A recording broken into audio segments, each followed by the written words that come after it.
aviation company, and I'm gonna be doing we're doing food deliveries, medication deliveries, and package deliveries via drone.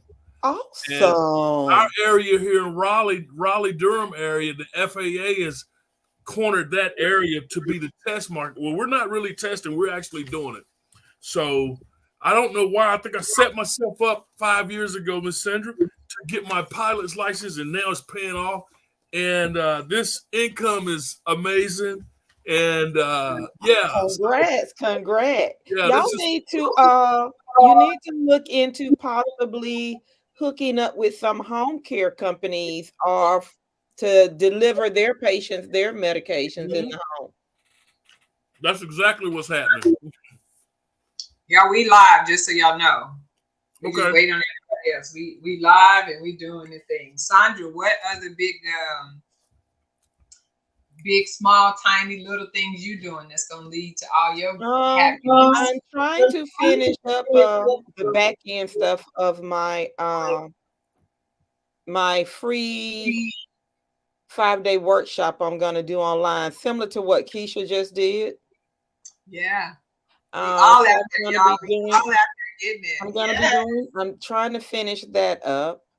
Uh, I'll probably get it finished within the next week or so, especially since I'm gonna be out recuperating, so I won't have anything else to do because I won't be able to drive. And my husband's probably gonna take away my keys, so to make sure I Mm, don't. mm, Uh, that's too much. and so I'll probably be able to have all that time to get it done because it's just been a lot going on with my job and everything. So at the end of the day, it's sort of like I'll do maybe an hour or two, and then it's like I'm tired. Yeah. So I have to keep, my self care, my mental health right, and have already started booking some things for October for some speaking engagement surrounding domestic violence. I got a call today, so doing that as well. I'm just trying to still make connections. Nice. It's not enough of us to go around. Like it's we need not. so many people. I mean, just as loud as we can possibly get. I'm gonna go off script real quick, or back on script. Anthony, can you see the bio for the speaker today?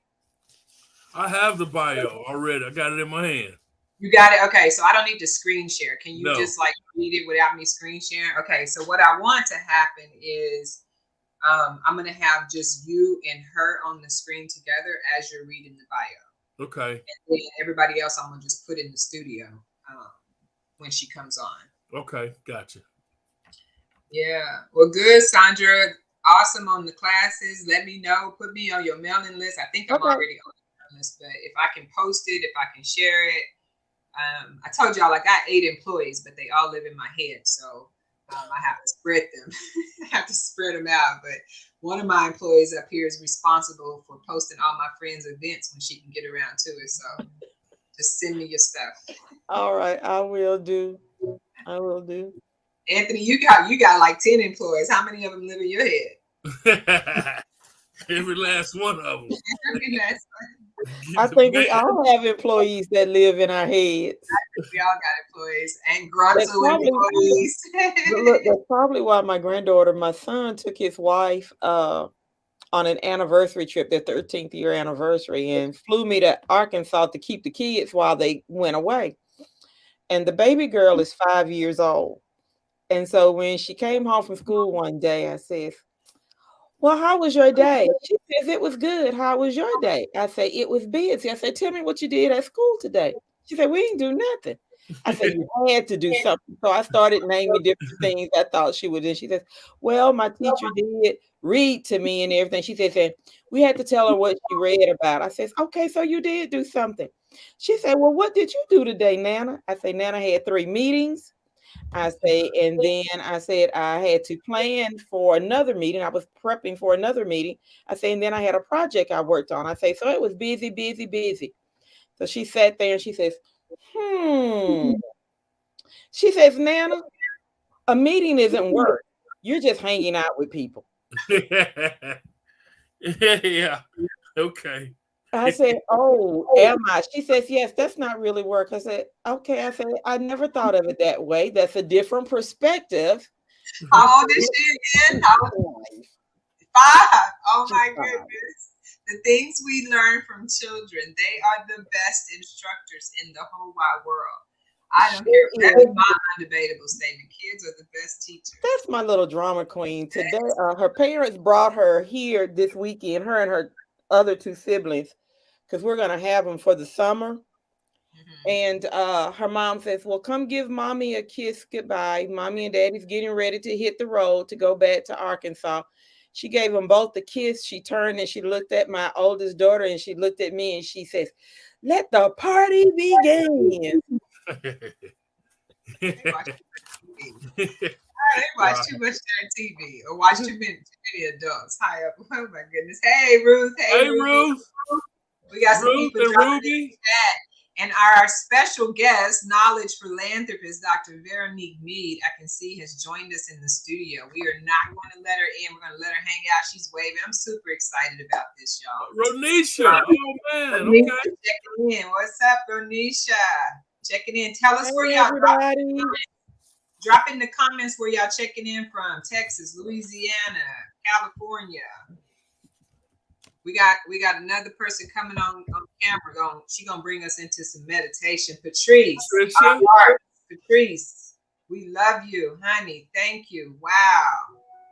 I miss everybody, man. Wow. Yes. Bring it in. We got Coach Q in the house. Coach Q has stepped in the house. Welcome, Coach What's Q. up, Q? Hey, y'all. I miss y'all. Okay, before we start our meeting, Coach Q has a very important situation that she's going to have to attend to right after she brings our neurons into a bit of regulation before we begin our session with Dr. Mead. But I don't want to take up too much time, but I do want to because this is our second to last class, want to say, if I had a check that was blank and if I could give it to any one person on the screen tonight, the first person, no shade, Anthony and Sandra, I would hand it to Coach Q. And then I would tell Coach Q, in order for you to get this, you got to pass something on to Anthony, and you got to literally pass it down, because I'm literally watching this relationship with us reachers evolve online. Shaquila's always posting what she's out there doing in the community. Anthony's always posting what literally Jason, everybody's posting and is actively involved in the community at some level. And guess what we all have in common? We all know about ACEs. So if there was a top one, y'all know how they say in politics and the corporate world, that 1% of the 1%, the top 1%, I think the whole Bernie thing, y'all know what he said. That's us when it comes to learning about ACEs. So many people need to know this, and it's almost like we're kind of little ACEs prophets. And we started this so we could learn it and then reach out and share it to other people. And at a drop of a dime, no matter where any of y'all are, if the conversation came up, you could stay in it. That's a big deal. You could be anywhere. The conversation could come up and y'all could stay in it. So we reaching, and thank y'all for being here tonight. Coach Q, I'm going to hand the microphone over to you, because I'm going to guess everybody that's watching, checking in, our reachers that are watching from behind the scenes, y'all know the importance of meditation. Mindfulness, if you can bring yourself to it for a few minutes. We know the power of being able to just be present with our eyes closed for a moment. So I'm going to stop talking, and if you want to have us do our thing before we get into nurturing our neurons with information from Dr. Mead, you ready, sis? I'm ready. Are you ready to put on the frequency? How y'all doing? The frequency feeling pretty good right now. The vibrations in the room feeling high right now. All right, well, y'all want to roll like this? Really high right now. Okay. So what hertz do you want? 428. 420. Yeah, I think 428. I was trying to pull it up here. It might be easier.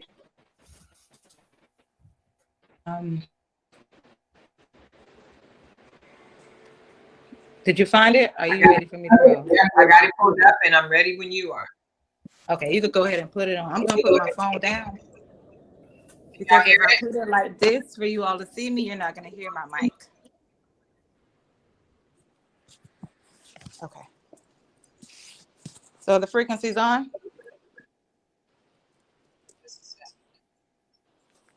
Eyes are closed. Just trying to get into the moment, to the present moment. Get ready. Stretch. I see and stretch your neck and good. On these phones, Zoom, just stretch. Have a kid now. Allow your body to guide you.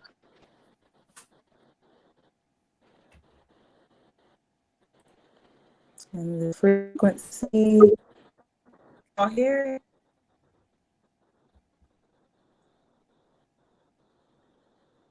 See, is it playing? I can hear it. I can hear you too. Okay, good, because I can't hear it, but as long as you can hear it. Okay, so eyes are closed.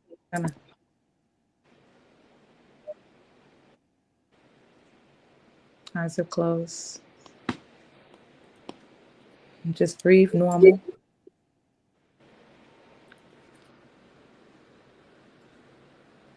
And then we're going to take a deep breath in through our nose and out through our mouths. And release. Deep breath in through your nose, out through your mouth.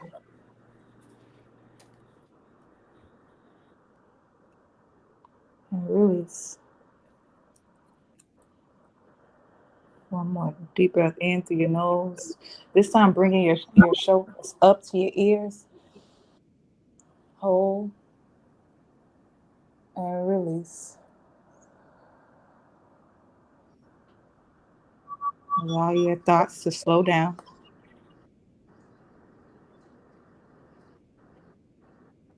And eyes are closed. I'd like you to consider what you hear, what you taste, what you feel, what you see. What do you smell?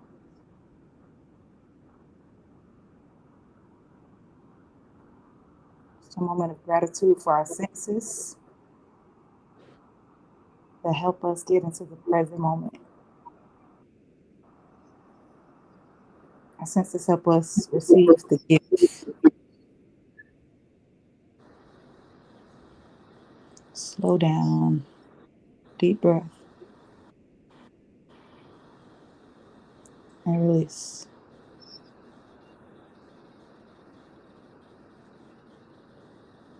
Keep breathing. Deep breath.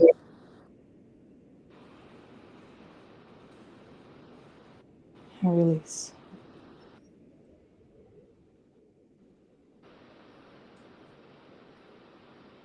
Deep breath. And release.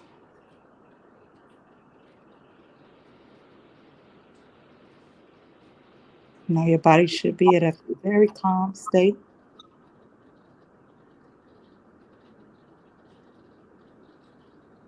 And we all repeat, I am enough 3 times. I am enough.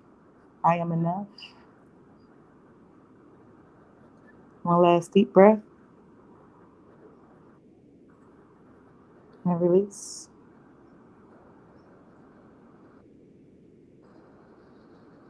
Give yourself a big hug.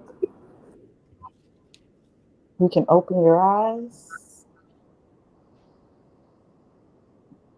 And keep them closed for another few seconds. That feels good.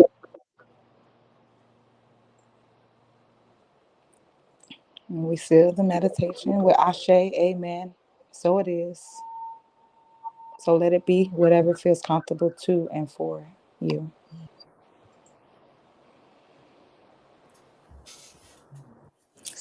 Always, it's my hope that our time together has helped lighten your load in a special way. That is the first time I have relaxed today. And I'm supposed to be just, let me go ahead and like have this mirror conversation with myself. I'm supposed to be like, oh, use your tools, use your tools. This is the first time I have.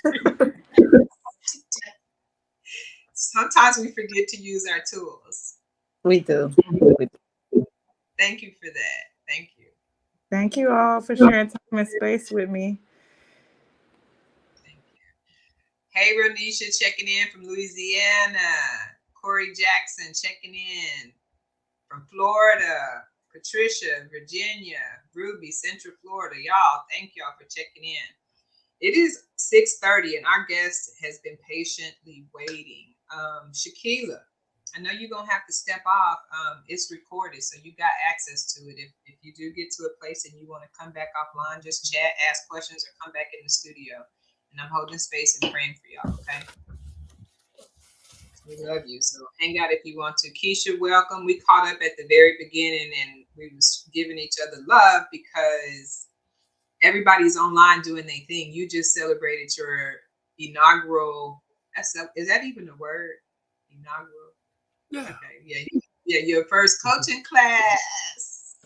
Yes. I remember when we met, you were talking about doing it, and oh my goodness, I get to be on the other end of it. So, what was it like launching your first class?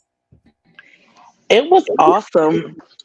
It was awesome, and it was good to see the transformation of people. Their transformation was pretty dope, and the feedback that I got was good. So yes, it was great. I'm gonna do another one next month. The 12:30 to 1:30 during the day seems to work really well, and people like to watch the replays. So it was good. I had a good time. Sandra was there. Nice. Friends supporting friends. Let me ask you this. Okay, for you, shameless plug, did the conversation of ACEs come up at all? It did. It did. Tell me more. It didn't come up with the word ACEs, but the circumstances of what people had to deal with proved to be ACEs. And one of the people that I had to talk to on the back end, which you have met before, Erica, she joined. Oh, And yeah, Coach Love. So it was good. Wow. I don't know which Erica she's talking about. There's like 4 mine. I was assuming Coach Love. Don't give that. You don't have to give last name just in case she don't want nobody to know she was on there live. Right. The Erica who had the top score. Remember that one when you said you saw her score and was like, wow. Oh no. That Erica. So it's not the same Erica. This is a different one. God. We're gonna go to a commercial break. Okay. Yeah, okay. Yeah, okay. Yeah, okay. That was funny. That was funny. We got Anthony over here talking in code. I'm talking in code, and it's like, never mind. Just forget about it. Right. Listen, that's what happened when you go live. Yeah, congratulations, Keisha. That is so awesome, and kudos. So, Sandra was telling us that she's going to start one too. Hers is coming up. So, if y'all share it with me, I'll do my best to share it and post. And just all we can do is put the complimentary information out there. We doing the work. We on the front line. We picking up books. We going to conferences. We reading. We following. We doing all that we can because we know they busy. And so, when we can take everything that we are learning and condense it down into bite-sized pieces for people. 30 minutes, hour, however long our courses are, like that's a gift. That is a complimentary gift of y'all service to, trying to help people who are coming to ACEs and knowing that they got them. So yeah, that's awesome. Okay, let's do it like this. Y'all ready to learn? I would like to spend 45 minutes, maybe an hour with Dr. Mead. She is at the top. If there was a food chain for ACEs, she would be at the very top in terms of her footprint and what she has done for the internet with what she knows about ACEs. Like when you Google ACEs, it means something to come up in the top 10 of Google, and she's going to be one of those. So that's just how strong her contribution is to this conversation. So I want to bring her on, and Anthony's going to do the honors of introducing Dr. Mead to the audience. And then for those of us that are not speaking at the time, I'm going to take us out of the studio. And then I'm going to ask y'all to mute your microphone while Anthony's doing the introduction. Sound good? So, Anthony, we're going to do like a quick 30-second commercial break. And then when we come back, you and Dr. Mead will be coming onto camera. All right, here we go. Bootleg Amen Productions Entertainment. What do we call it? Amen. Amen News, whatever we call it. Okay, here we go.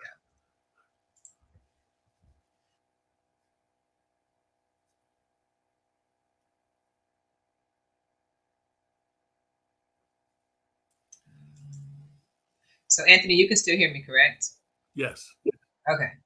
So, brief in just a moment, Anthony's going to introduce our guest, Dr. Mead.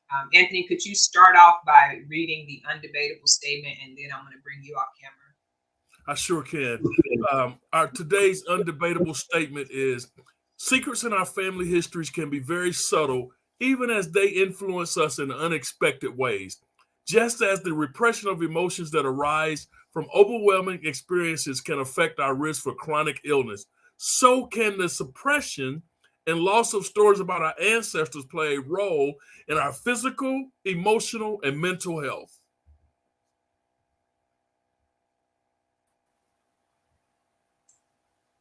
Hot off chronic illness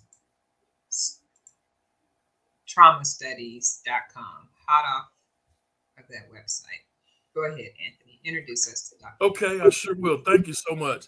Dr. Veronique Mead believes that understanding trauma will change the face of medicine and healthcare delivery. Dr. Mead was a family physician and assistant professor with an obstetrical practice. I love that word. Practice before leaving medicine because she felt it was causing harm. In this season of her life, Dr. Mead uses her experience, her knowledge, and the gifts of time to focus on the research explaining how adverse life events increase the risk for chronic illness. Dr. Mead also developed the Adverse Babyhood Experiences, ABEs, to identify risk factors for maternal and infant mortality and morbidity, chronic illness, and other effects. She shares the science for people with chronic diseases of all kinds and informs doctors and other healthcare professionals because most schools and training programs, which is so true, don't yet incorporate the data for the large body of literature such as hundreds of studies on adverse childhood experiences. Some of Dr. Mead's notable life accomplishments include experience as a family physician, a professor at New Hampshire Dartmouth Family Practice Residency Program, a master's degree in somatic trauma psychotherapy, and 20 years of personal experience living with and gradually improving from chronic fatigue syndrome using principles she discovered about trauma. Ladies and gentlemen, check this out. Please welcome our ACEs Matter knowledge philanthropist and subject matter expert, Dr. Veronique Mead, to the ACEs Matter residency class. Yes. Welcome, Dr. Mead. Are we at a moment to say that the dramatization came extra? Like, that was great. Like, the extra was great, Anthony. Thank you. He's so great. Hi, go ahead, Dr. Mead. Oh, just thank you, Anthony, for that warm welcome, that huge warm welcome. It's great. I want to call a quick audible before we give you the microphone, Dr. Mead, and kind of gonna put you in the hot seat. This will be different, but Keisha, Sandra, and Anthony, when we hear Dr. Mead's bio, what is that saying? In other words, what is it trying to say? Like, as I was listening to it, I was putting my own words to it. Did y'all do that as he was reading out loud? Did you, Sandra? I didn't. I wasn't using my own word. I was just intently listening at everything that she's done and how it benefits people with ACEs and give us knowledge tonight about all of the different things that she has experienced and what she's doing. Yeah, I heard that. That's what stuck out to me. What were you hearing, Anthony? I was hearing a lot of notable life experiences. Just like, that's why I had to read it like that, because it was coming off, it was jumping off the page at me. I felt very honored and grateful to even read this bio. And it's just a pleasure that you're sitting here with us today. And it just jumped off the page, and I'm honored to be in front of this knowledge. What came up for you, Keisha? As I was listening to it, I was also looking at your webpage, and listen, the work that you're doing. And I love the fact that you transitioned because you thought that, being a regular doctor was hurting people, and that you transitioned over. I love it. So as Anthony was reading, I was listening, but I was also reading your webpage too. And I want to continue reading it. You have done a lot of amazing work. I love it. Yes. And I brought that up to say, I keep hearing that not enough doctors know about this. I keep hearing that. As a matter of fact, the Deepest Well book, which is one of the books that got me to finding ACEs matter. Even that doctor said, wait a minute, we didn't get taught this in school. And so that's what stood out to me when I reached out to Dr. Mead. It was because I was going to all these doctors, and it was costing me lots of money for them to tell me I was stressed. And there was not any medicine I wanted to take for stress. So that led me to her website. I was so tired of going to the doctors, and my doctor had never even heard of the ACE study. So, okay, we're done. Hi, Dr. Mead. Welcome to our class. Hello. Class. Where are you calling us from? So I am in Longmont, Colorado. And I've been here for, a bit over 20 years. Yeah, and you guys are all over the place from what I was hearing. In more ways than one. In more ways than one. I'm calling from Orlando, Florida. Keisha? I am in Virginia Beach, Virginia. And I am in McDonough, Georgia. I am in Pinehurst, North Carolina. Okay. So we're reaching, basically. Like we're gonna reach every corner of the world, which is why we call it the Reach program. And if there's somebody that we can be like, hey, have you heard about ACEs? Like, because we know most of everything is tied back to it. So we just drip it everywhere we go. We trying to drip knowledge all over the state. So we're so happy to have you here. And you were gonna talk to us about a little bit about your experience with ghosts and family secrets. Mm-hmm. What experience do you have with that conversation? Yes. And just as to link to that, when I was looking into what might contribute to causes of chronic illness and discovered ACEs, I really think that ACEs, the 10 ACEs in the published studies, are what are really making an inroad into medicine, into teaching, into incarceration, into all of our information in all these worlds. And ACEs, as I've been learning, are just the tip of the iceberg, the 10 ACEs. Cindy, you gave me the link to listen to one of your talks, the one where Jenny Joseph spoke. And in that whole experience, you mentioned also Nadine Burke-Harris's work with more than just the 10 ACEs. And this ghosts in the family tree, part of what I've started looking at is that this tip of the iceberg of ACEs really is just to get our toe dipped in, to understand how much research there is, just showing how much these 10 adverse events before 18 have an impact on our health. And with my focus on chronic illness, that's what I was most curious about. But what I've been discovering as I keep looking at the research is that those ACEs, I call them ACEs plus in my mind, for all these extra things that she mentioned in her work and that I was finding that aren't accounted for, and how the ACEs have been so specific. If it's something that's happened, let's say it's domestic violence towards the mother, if it's the other way around, it hasn't counted in the past, but that's something that's been expanding. Or if there's a death of a parent, that's been the only thing that's counted in the ACEs. But really, if you expand it, if there's a death in the family system, whether it's the immediate family or the family that's those who are living in the same household or the grandparents. And all of these pieces led me to think about the layers, how many layers there are. And so the ghosts in the family tree, I think of that really, I've come to think of that as two additional layers. One is what happens very specifically in our own family tree, in our own generations, parents, grandparents' lives, aunts and uncles. And I think of those as adverse multi-generational experiences or aims. They're more specific and unique to our own trajectory, our own path. But I wanted to make room, and I looked at the research as well, and there's a whole other separate path for adverse, what I think of, I ended up naming them adverse institutional experiences for the structural racism, what's happened in the past to entire groups of people, whether it's slavery, whether it's genocide, what's happened in the past and what's happening in the present. I think of all of that as adverse institutional experiences.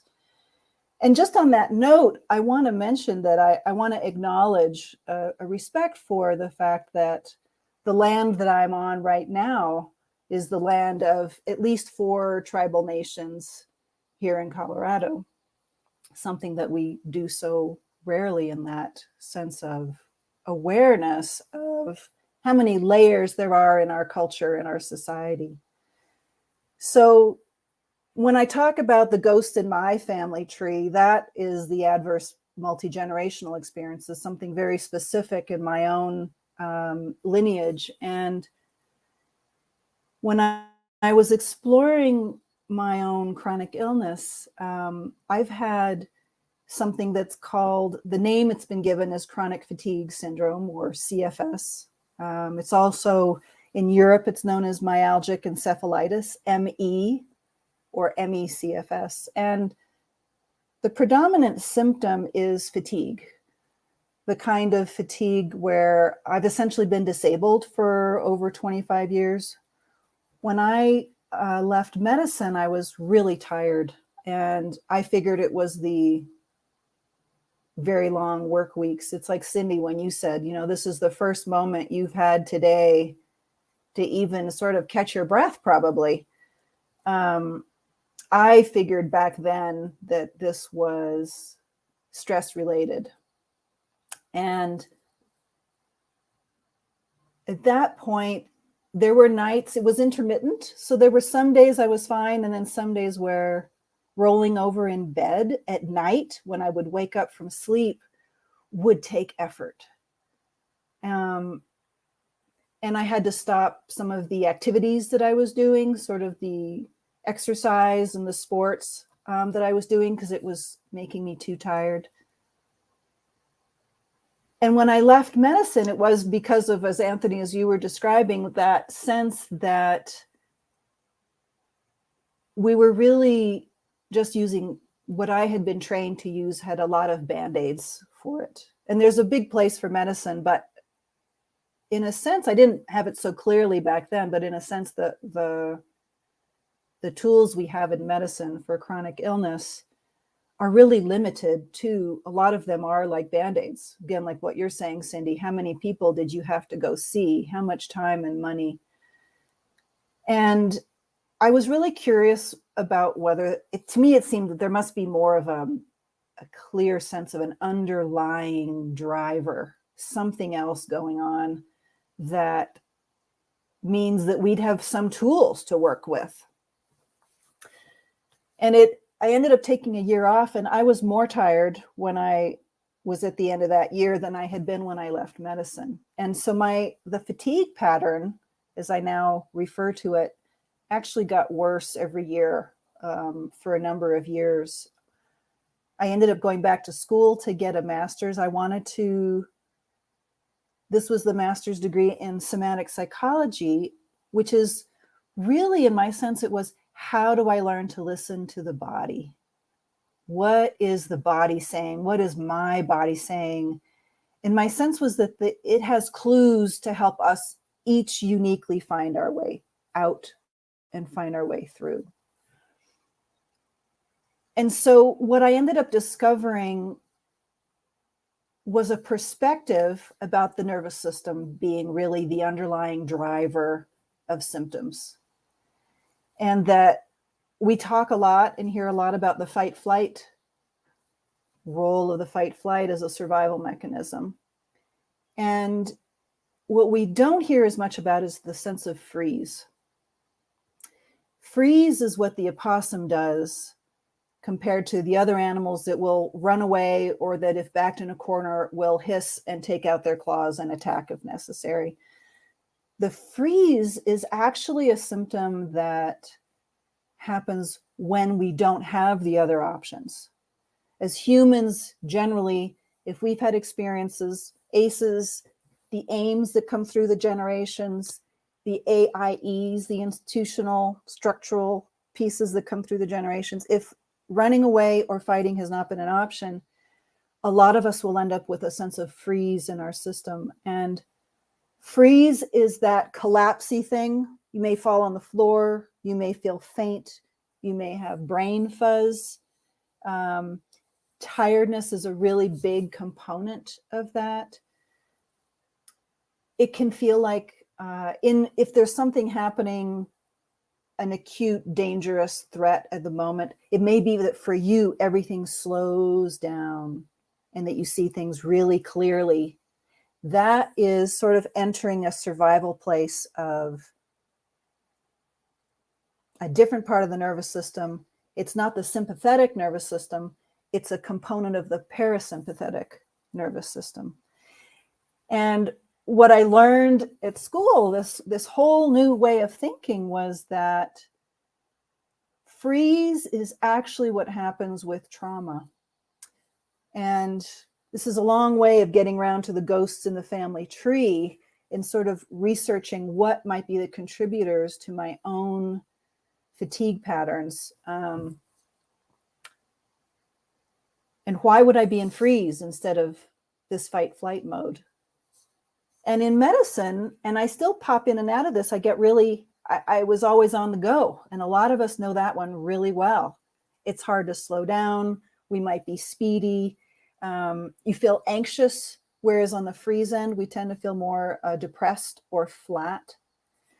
And often in PTSD, there's that sympathetic survival pattern of fight, flight, of sped up, of go, go, go, of never feeling safe, but it's easier to keep moving than it is to actually slow down. And that's often the very first component of PTSD. And it can last for years or decades, but a late symptom of PTSD, and for some of us, it's the first symptom that we're aware of, is the freeze component, where you come down off the survival mode of fight, flight, and you come into the freeze place. And in looking into that, one of the things I researched was my own family history. And it's sort of, you have to really hunt to put all this together still, all these different parts of the trauma piece. And there's a group that started in Europe with the Holocaust, and it was started by a German man, and it's called Family Constellation Work. And there's a person who will hold the space and facilitate, and then there's someone who will do their work with their own family history, family events. And as this person tells a bit of their story or what they want to work with, the facilitator will then bring people in from the audience. Okay, here's the person who represents your mother. Here's someone who represents your dad.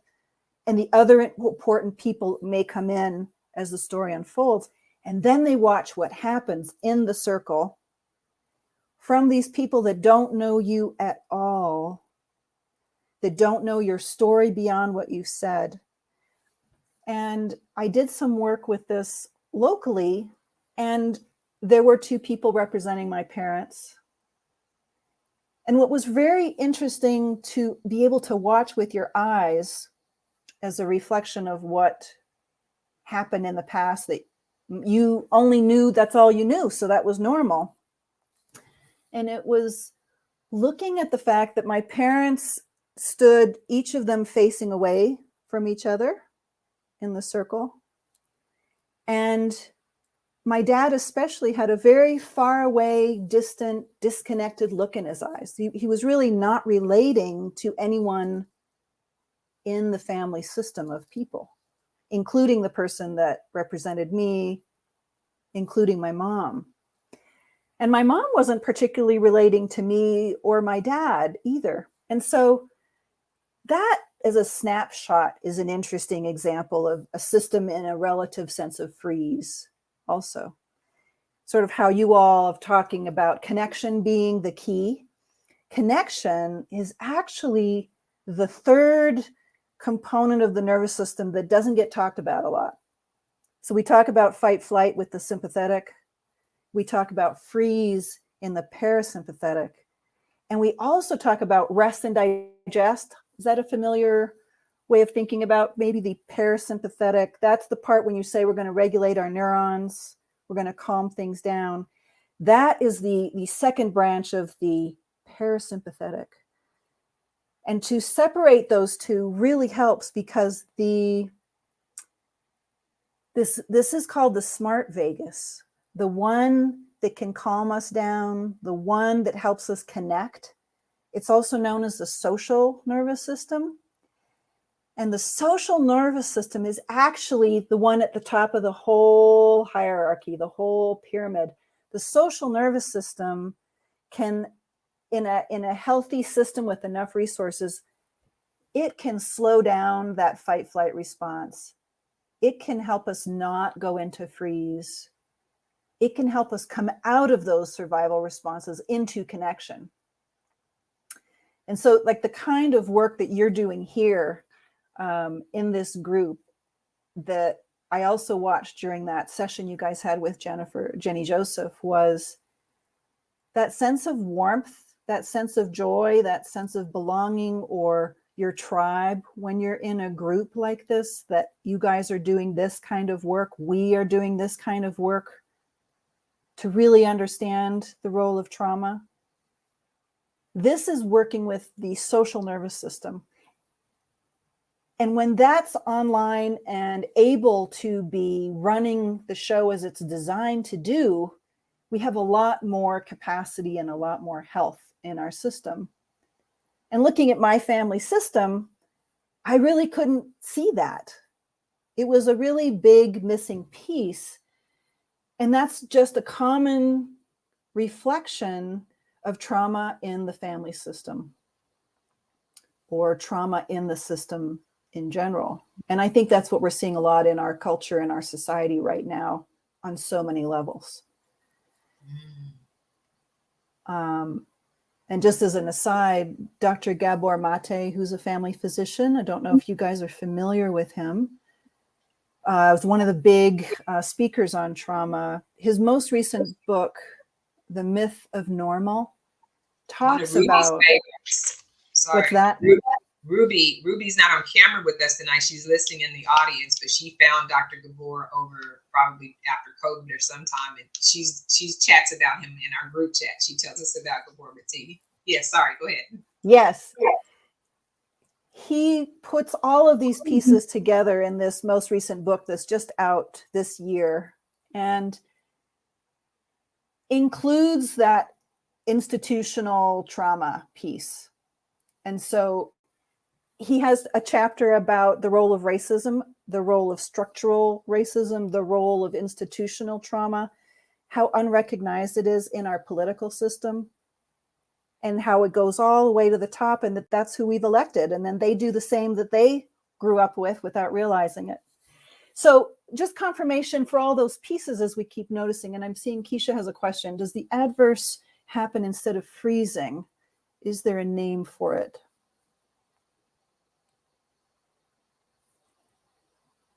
Not actually remembering a situation is really common.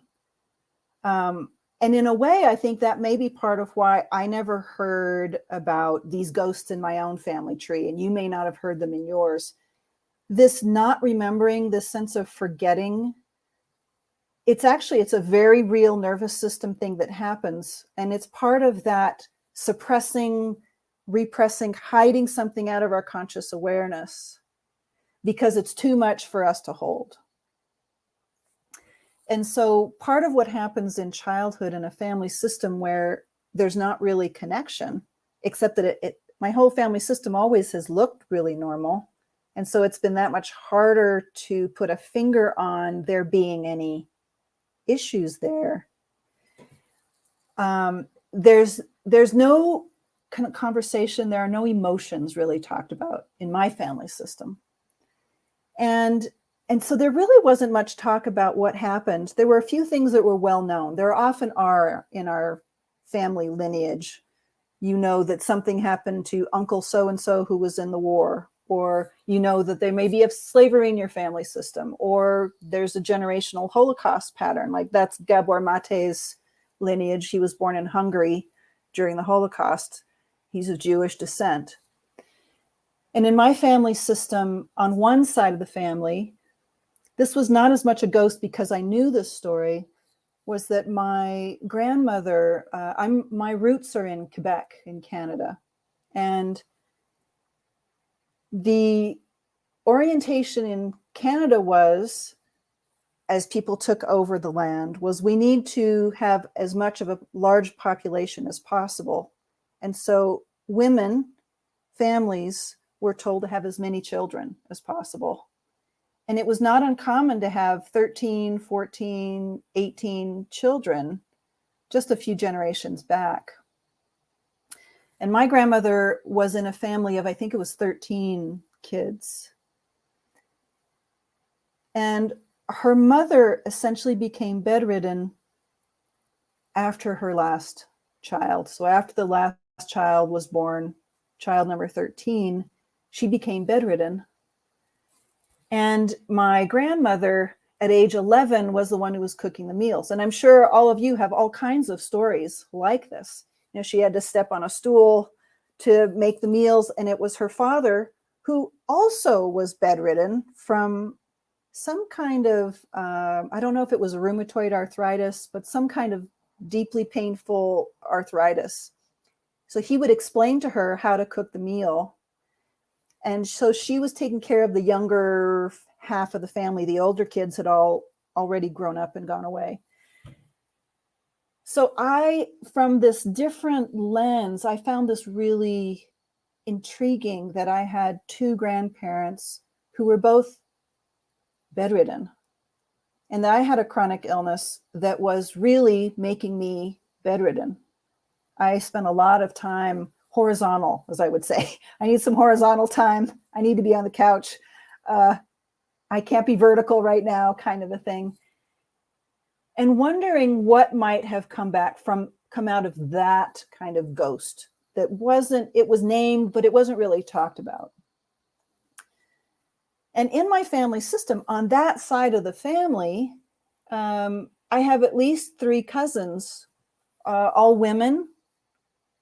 Chronic fatigue is more common in women, not just in women, but more common. But I have at least 3 female cousins who have all had some version of chronic fatigue themselves for long enough periods that they've all had to stop working. 2 of them were able to go back to work. The third was not. So there have been improvements. But that was kind of striking to think about, all from this same lineage from my grandmother's line. And so that was sort of a ghost that I was curious about and holding.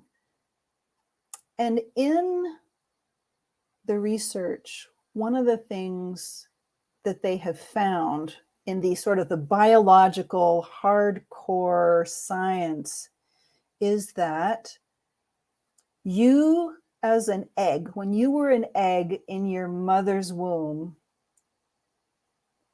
you were an egg in your mother's womb when she was growing as a baby in your grandmother's womb. And I see some nodding here that this is something it sounds like you guys have heard about, that's part of this trauma perspective, that I essentially marinated in my grandmother's womb with all of her experiences, all of her traumas, all of her resources. And so that may be part of a root, part of a ghost in my own system that my nervous system learned, or part of what turned my genes on from that epigenetic perspective.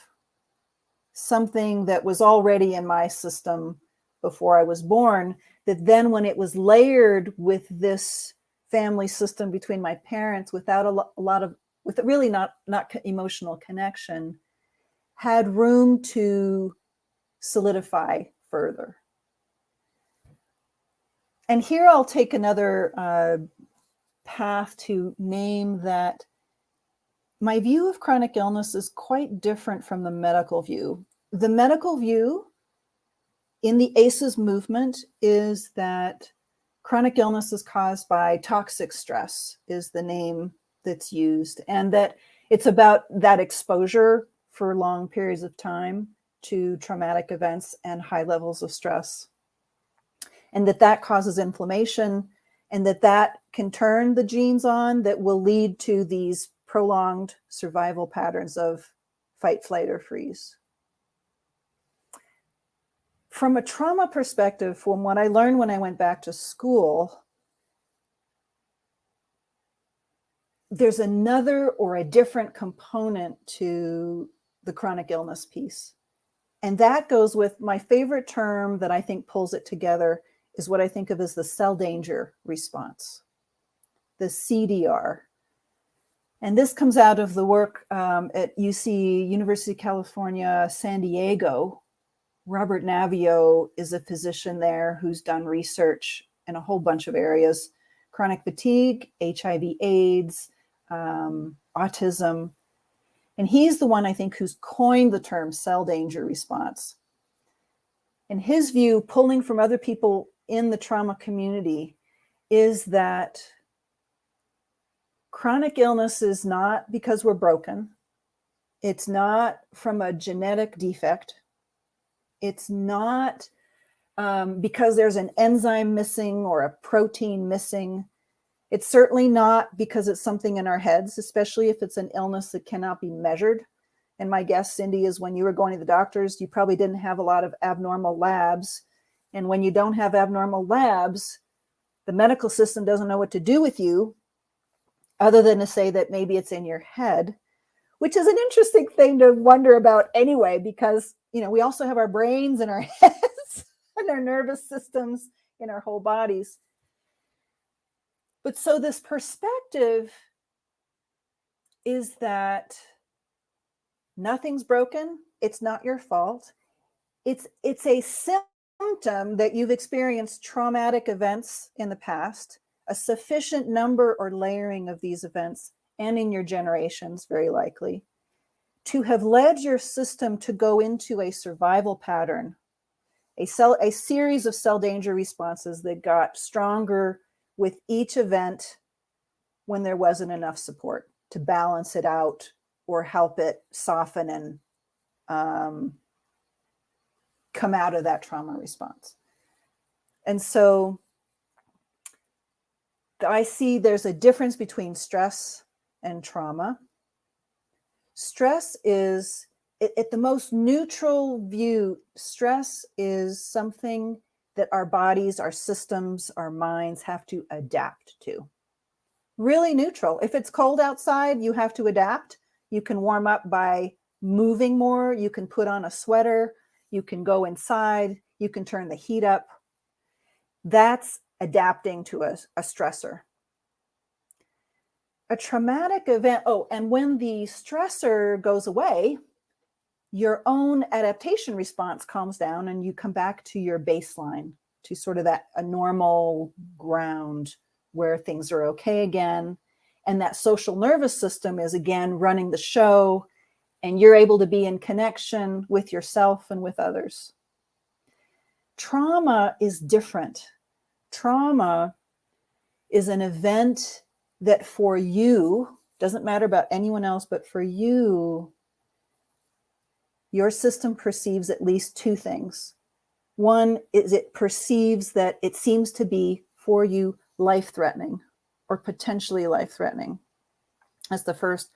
And the second is that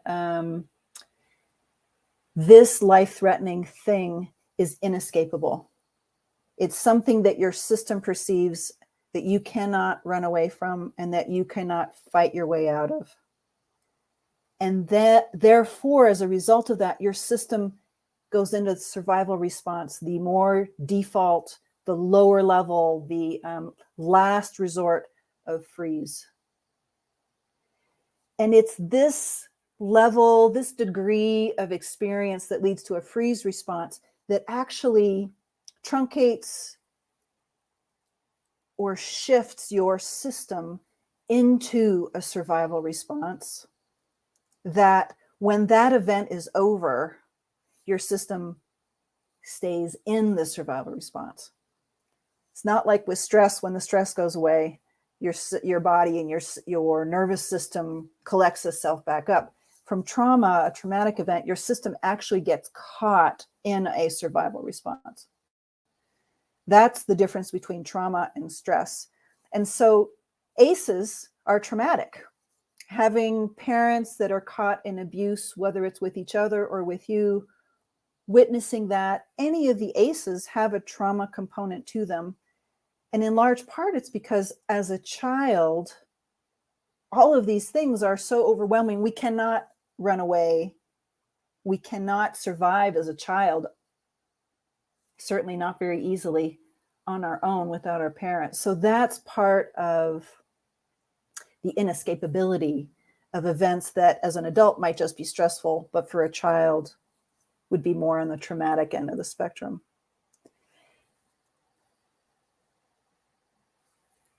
So all of this, to come back to the cell danger response, it's a survival pathway that gets initiated probably in past generations, probably with past events that have happened at a structural level, an institutional level that has caused harm through the generations and through our own group.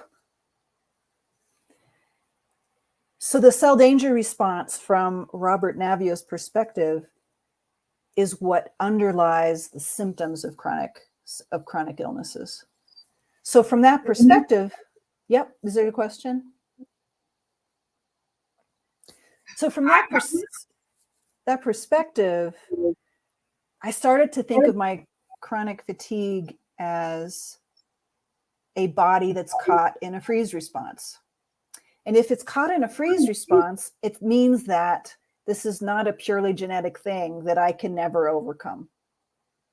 And I think that's the biggest message. A lot of the work we're doing is telling people and informing people about trauma. But once we understand that, the whole point really is that if we understand that trauma is causing all these different things, it means we can do something about it. And so with chronic illness, that's what got me really excited, is it means that it isn't that enzyme or that protein that's missing or that gene that you inherited. It's really about, and this is where they call it the biological embedding of experiences of adversity, which you guys have probably heard about as well. The biological embedding is that these experiences actually switch our genes on and off through that programming with epigenetics. And I see the question, Keisha, about the CDR and cancer. Probably is it possible that the cell danger response actually contributes to some forms of cancer? And I've actually not done work in the cancer research world, but I think it's all in the same boat. And Gabor Mate has a book called When the Body Says No. And that's about the body and the somatic responses to trauma. And he includes chapters about cancer there and the links to trauma. And the ACEs research have certainly found higher incidences of cancer with ACEs. So I think cancer is totally linked to trauma as well. I just don't have the data as much as I do with other chronic illnesses.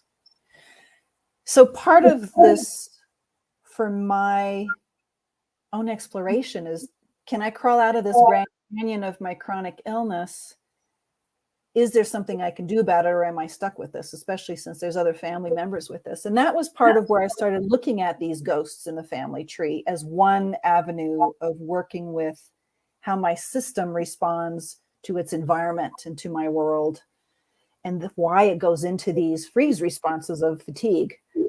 And when I first saw the ACEs study, it came out in 1998, which was the year I left medicine. And I didn't hear about the ACEs study until 2005, maybe, once I was looking at the research and the literature. And I was still kind of holding the question, is it possible that trauma is a risk factor for chronic illness? Because I'd never seen it anywhere. I hadn't really, certainly hadn't heard about it in medicine.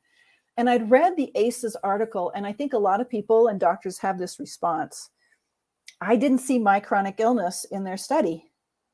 They had type 2 diabetes as a risk from adverse childhood experiences. Obesity, smoking, addictions, those were all listed, but chronic fatigue was not. And I looked at the 10 ACEs, and I myself had not experienced any of those 10 ACEs either. So I thought, okay, I've got an ACE score of 0, and they don't have my chronic illness. So this has nothing to do with me. And I don't know if you guys bump into that at all. Once people do start to get to know the ACEs, especially if we go into ACEs plus or these extra ACEs, you can go into a certain other level of nuance and discover all these pieces. And that was another layer that I discovered was the concept of emotional neglect in childhood. We tend to think of that in pretty big terms. Emotional neglect, being left at home all by yourself for hours on end. Maybe you get left, maybe you were in an orphanage, maybe you were in foster care, maybe you, whatever the reason is, but you can easily dismiss the sense that emotional neglect happened to you. When I started to understand it better, I realized that even in this, my family system looked very normal. There was no sense of abuse at all. And this is one of the ways that we can think that we had no experience of trauma.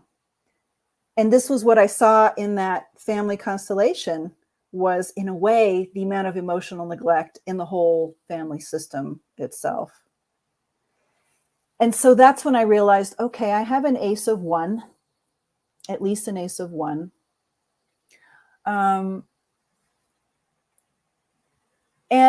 when you look at the ACEs, you can really start to see the nuances, that it's not an on or off answer. It's a gray, very long line of what it is that people may have experienced that for them may have been traumatic. And this is another component of trauma and stress, which is that it's very different for different people. Not everyone will perceive one experience, let's say a car accident, a little mini fender bender may not feel life-threatening to one person, but it may to another. And it's based on our past experiences and layers of past experiences that will influence how we perceive this event. And so that's how we start to see how things stack up. And the emotional neglect component, I ended up giving a name to as well.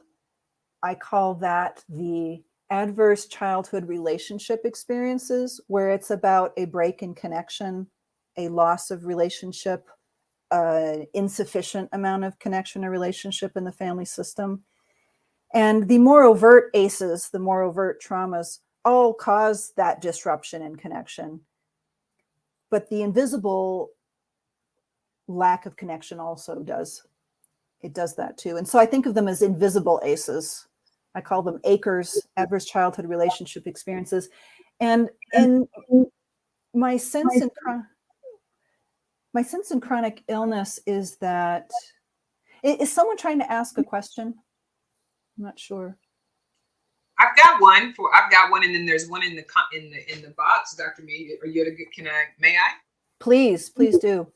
What's coming up for me are quite a few things. I think you're affirming some of my beliefs, even absent of going down all of the books that you referenced. But one of the things that's coming up for me is, what are some of the success stories that you've had taken this conversation to your, do we call them former peers of medicine or your current peer? Like, what can you tell us what that conversation has been like when you present this to them? And then maybe who of the group decided to do something with what you told them about? That's a really good question. My office mate, the person who I shared an office with when I was working in family medicine, Wayne, we were always buddies. We always had really good conversations. And that was a really nice, one of the best connections I had when I was in medicine. And we both ended up leaving our jobs in New Hampshire and doing different things. And 20 years later, we got in touch, and he'd heard about ACEs, and he was beginning to think about, oh, this may help explain what I'm seeing in my patient population, where maybe they're doing everything right. They're doing everything I tell them. They're taking the medications, and they're not getting better. They have type 2 diabetes, and their blood sugar levels are still haywire. And so he started himself entertaining that question. And it took a couple years. He was a little hesitant about it. And this is a very common reaction I see with colleagues, because we're so trained to think that trauma belongs in the mental health field. Trauma is purely emotional. It has nothing to do with the physical. And therefore, if I'm a doctor in anything other than psychiatry, it has nothing to do with me. Another common response from colleagues is when you got your boots on the ground and you're working with folks who have these chronic illnesses, as a physician, there are so many things we need to address when all these AIEs, all these structural pieces are in place, whether it's someone that doesn't have a stable place to live, or they're not in a stable relationship, or they aren't able to get employment, or they don't have insurance. How do you work with all those layers and help treat a chronic illness? And so I think doctors get overwhelmed by this idea of ACEs sometimes. What, I'm supposed to do something on top of this with this other concept in addition to just treat it medically. But Wayne came back to me and asked if I would give a talk. And I ended up giving a Zoom talk to his own patient population and other people who were interested. And he had had time to kind of keep exploring and keep learning about ACEs. And I was able, part of why I liked looking up the research was for my own curiosity to have sort of a background of, is this real? Is there any science to support this? Because this is the language doctors like to use. This is the medical language, is the science and the research, even though ultimately, as Gabor Mate talks about in his book, it doesn't seem to be making a big dent, but it is making a dent. Like Dr. Nadine Burke-Harris, it's making a huge wave in pockets of places, even if it's not across the board yet, but it is making waves. And so talking to Wayne about this, and then sharing examples of people who have overcome, or I learned the term that you guys have, living experiences overcomers, lived experience overcomers. Is that it, Leos? Or survivors, lived experience survivors, overcomers. Yes. Survivors. Yes. I like the overcomer piece. It's not just that you've survived everything already to still be here, which for so many people is a feat in itself, right? But it's how to use this trauma perspective to make changes and to realize that you're not stuck. We're not stuck. And I think I saw that across the screen earlier about being stuck or not stuck in this. The mother wound, the mother hunger, the attachment piece, the attachment wound of having, like Jenny Joseph talked about, how these interruptions at birth, and I think this may be what you're talking about, Ruby. In a way, the mother wound, this hunger for connection that we're left with, is such emblematic of trauma, of how it get passed through generations. I have a number of threads I could go through here. I kind of want to share a few stories. I want to share a story about an adult with type 2 diabetes. Her ACE score is an 8 or 9.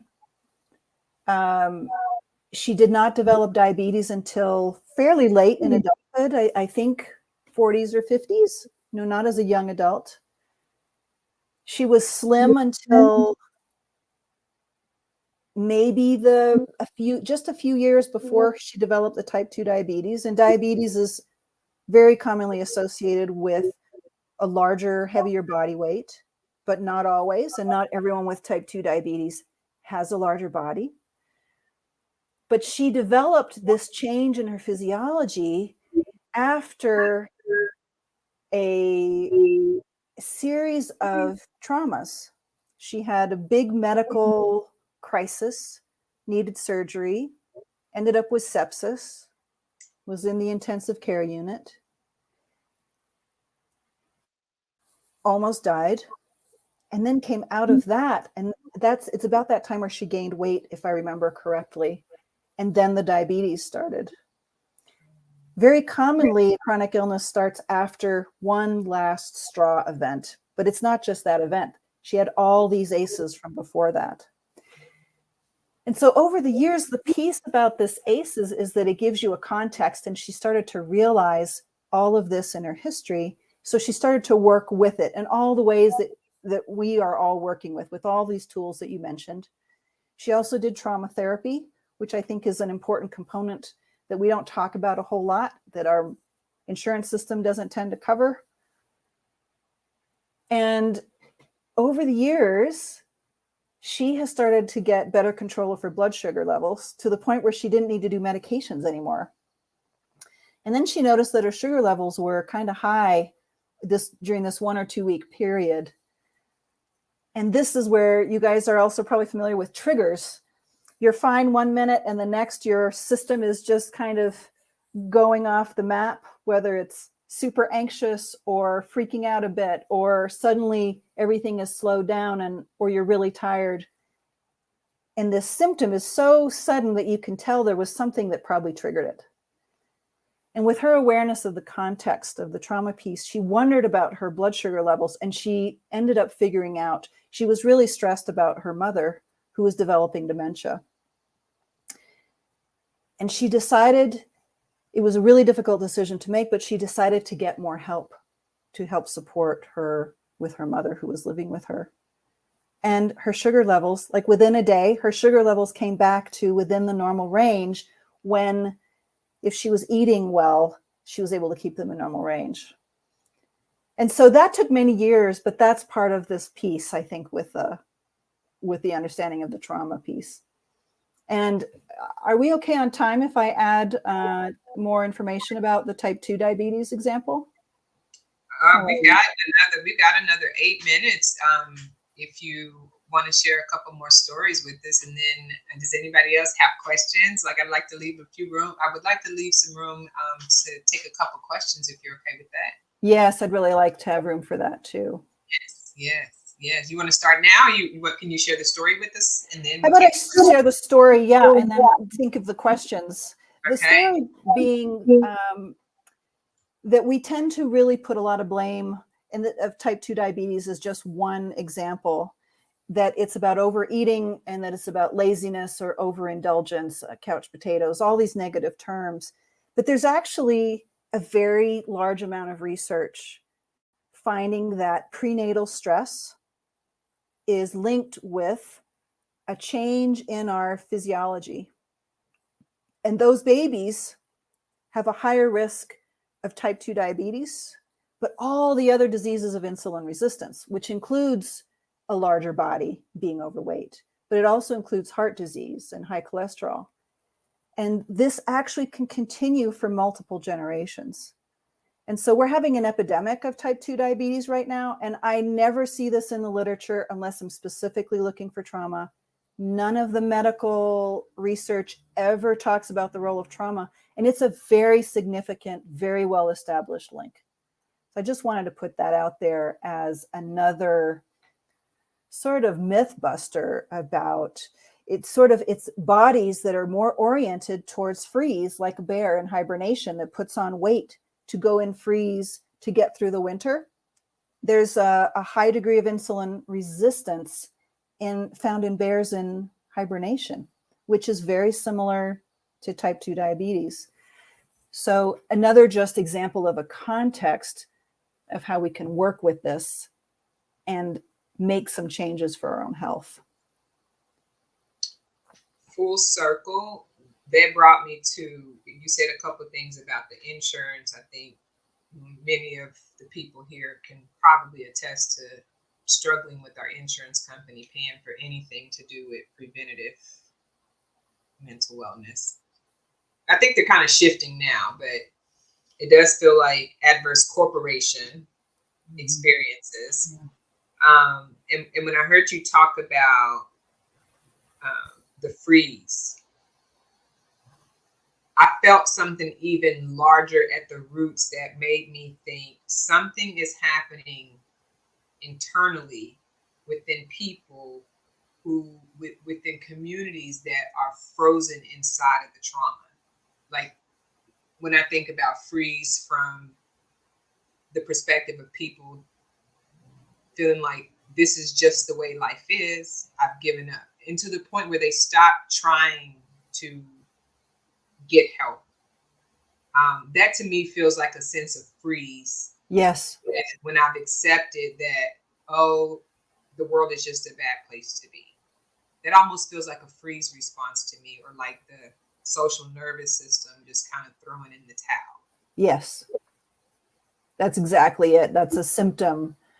That's another symptom of that freeze response is anything that involves mobilizing, doing, taking action actually can invoke a sense of threat that makes then the freeze response even stronger. So it can feel really unsafe to do those things, and you can be completely unaware of that. Wait, hold on. Hold on. Let's rewind. What is it? Replay? Instant replay? Wait, okay, so hold on. Taking action could be considered a threat to our social nervous system. Yes. So that's how we get stuck in, like, even in our personal goals, like that's our social nervous system being like, red light. Exactly. Imagine a child in a family system where there's maybe a lot of violence. It's much, much safer to be very quiet, invisible, unseen, not speak for yourself, take care of your parents, take care of other people's emotional state, avoid. So all of those involve stepping back. Certainly, keeping the peace is what we call it. We call it, I just like to keep the peace. I don't say nothing, just keep the peace. Yeah. So not speaking can be part of keeping the peace. And that can end up being caught in a cell danger response kind of pattern if we're not aware that we're doing it. Okay, one thing on the cell danger, and then can we take a couple audience questions? And I promise I just got one more that I want to make sure I'm articulating or understanding this right. Bruce Lipton, does that ring a bell? Bruce Lipton? Yeah. Mm-hmm. So it was Bruce Lipton and then Deepak, I'm getting his name right. So a couple of their books, Greg Braden too. It was a combination of what I read in their books, because they do like all of the stuff on like trying to understand cells. And if I understood it correctly, there's one explanation where they say like negative thinking, right? Like, first of all, we all have cancer cells inside of us that if activated, it's going to cause an overgrowth of them. So in one of their books, they were talking about, speaking of the epigenetics, that when our cells die or apostatize, some big old word or whatever, they create daughter cells. So they split off. And for example, of like the negative thinking, he said, if you're constantly in negative thought, you are essentially giving fuel to, let's say, the parent cell. And when that parent cell divides off, which all cells at some point will do, it's going to create two daughter cells of that same negative thought that's even stronger than the initial thought itself. Can you speak to that at a, like, am I understanding what they're trying to say in terms of like how cells split off into daughter cells, and sometimes they can be even stronger than the original thingamajilly? Cells totally are splitting up and continuing their own generations all the time. And I haven't heard that specific that they get stronger, but there's more of them. So that would probably make it stronger. My thought would be more to speak to the negative thinking piece, if I may, because so it's an example of how these threat responses can grow stronger, whether it's cells dividing or pathways. It's like, you go to the store and you take a particular way, and often we end up taking the same pathway to get there every time, and that gets a groove. We kind of go there more and more and more. The cell danger response is the same. If we keep falling into a freeze response because our environment is unsafe, that gets a stronger pathway. So it may be that there's more cells. It may be that the pathway is stronger. But I want to mention something about negative thinking, because there's often a blame that we're doing too much negative thinking and we just have to get rid of the stinking thinking or whatever. But the negative thinking actually has an origin in trauma. There's a reason why we have negative thinking. And I've been working with this myself. After working with a whole bunch of layers, I have been very humbled at the amount of negative thinking I have going on. And it's emotions and negative thinking, and it's there all day long. Yeah, nodding there too. And that is part of how we were surviving as a kid too, very likely. And in our past events was, okay, I'm unsafe. Okay, I said too much. Okay, I did this wrong. Okay, I'm not enough. I loved at the very beginning of the I am enough. When we understand that that's where the negative thinking comes from, we can take a step back and explore what happens in our system that may trigger those beliefs. Because you can't just start positive thinking and pretend that those negative thoughts are just going to go away. The trauma piece is driving them. And so you have to actually address them. And so Matt's mentioning that taking positive action can feel dangerous. Having positive thoughts can feel dangerous, because it was dangerous as a kid. If you felt safe in an environment that wasn't safe, you might throw yourself under the bus or inadvertently say something that could get you put in the closet or whatever it is. And so the more we can identify that these are not us, that these are based on past events, that these are based on intelligent survival responses, I think the more we can have compassion for ourselves and keep making the time and space to work with these parts and pieces. And I'm fine with time, so up to you guys. I'm great with any more questions if you want, if there are any. Audience, those of y'all listening, if y'all have some questions, feel free to drop them in the chat. And then Anthony, Sandra, anything coming up for you? Keisha, anything coming up for you? I was thinking about big on the trauma triggers and flares piece of everything, Dr. Mead. And what I'm associating it with is my personal story. And all of my classmates know some things dealing with addictive behaviors. First thing I think about when I think about triggers and flares is having a pocket full of money back then, triggering me to go get high. Now, I guess those things are those clues that I know about, but dealing with my ACEs and my traumatic experiences and this vagus nerve that we're talking about and this social nervous system, I guess I'm walking in a healing type thing. And no, I am walking in the healing. And I know when I was in therapy and treatment, they was telling me that my amygdala was damaged and coated. And it took 5 years. And now that I'm 6 years into clean time, that my amygdala has healed. And I guess that takes me away and helps me understand the symptoms. And it has decreased and even prevented some of those triggers and flares. Am I right where I need to be when I'm dealing with that? And how do I communicate that with an audience of someone medical professionals to say, you know what, I walked in this, and I am Dr. Mead, that lived experience person that you were talking about, and I also help others in that area. So if you could speak on trauma triggers and flares, just briefly. I know it's all reminders of the past and often unrecognized, and it comes in all these shapes and sizes and those type of things. So I would think, Anthony, that one way to think about it, simplifies it way down, is if there's a symptom, whatever that symptom is, if it's a chronic illness symptom, if it's addictions, and the addiction can be anything, it can be an addiction to overwork, whatever it is. If we can see that as a symptom and we can look for spikes in those symptoms, then we can look for what happens right before that to look for the trigger. And the reason I named that is that the triggers are so subtle sometimes. So once you catch it, like I've got change in my pocket, and that used to be the trigger. A brief story on mine. I had a 10-day flare-up of my fatigue some years ago.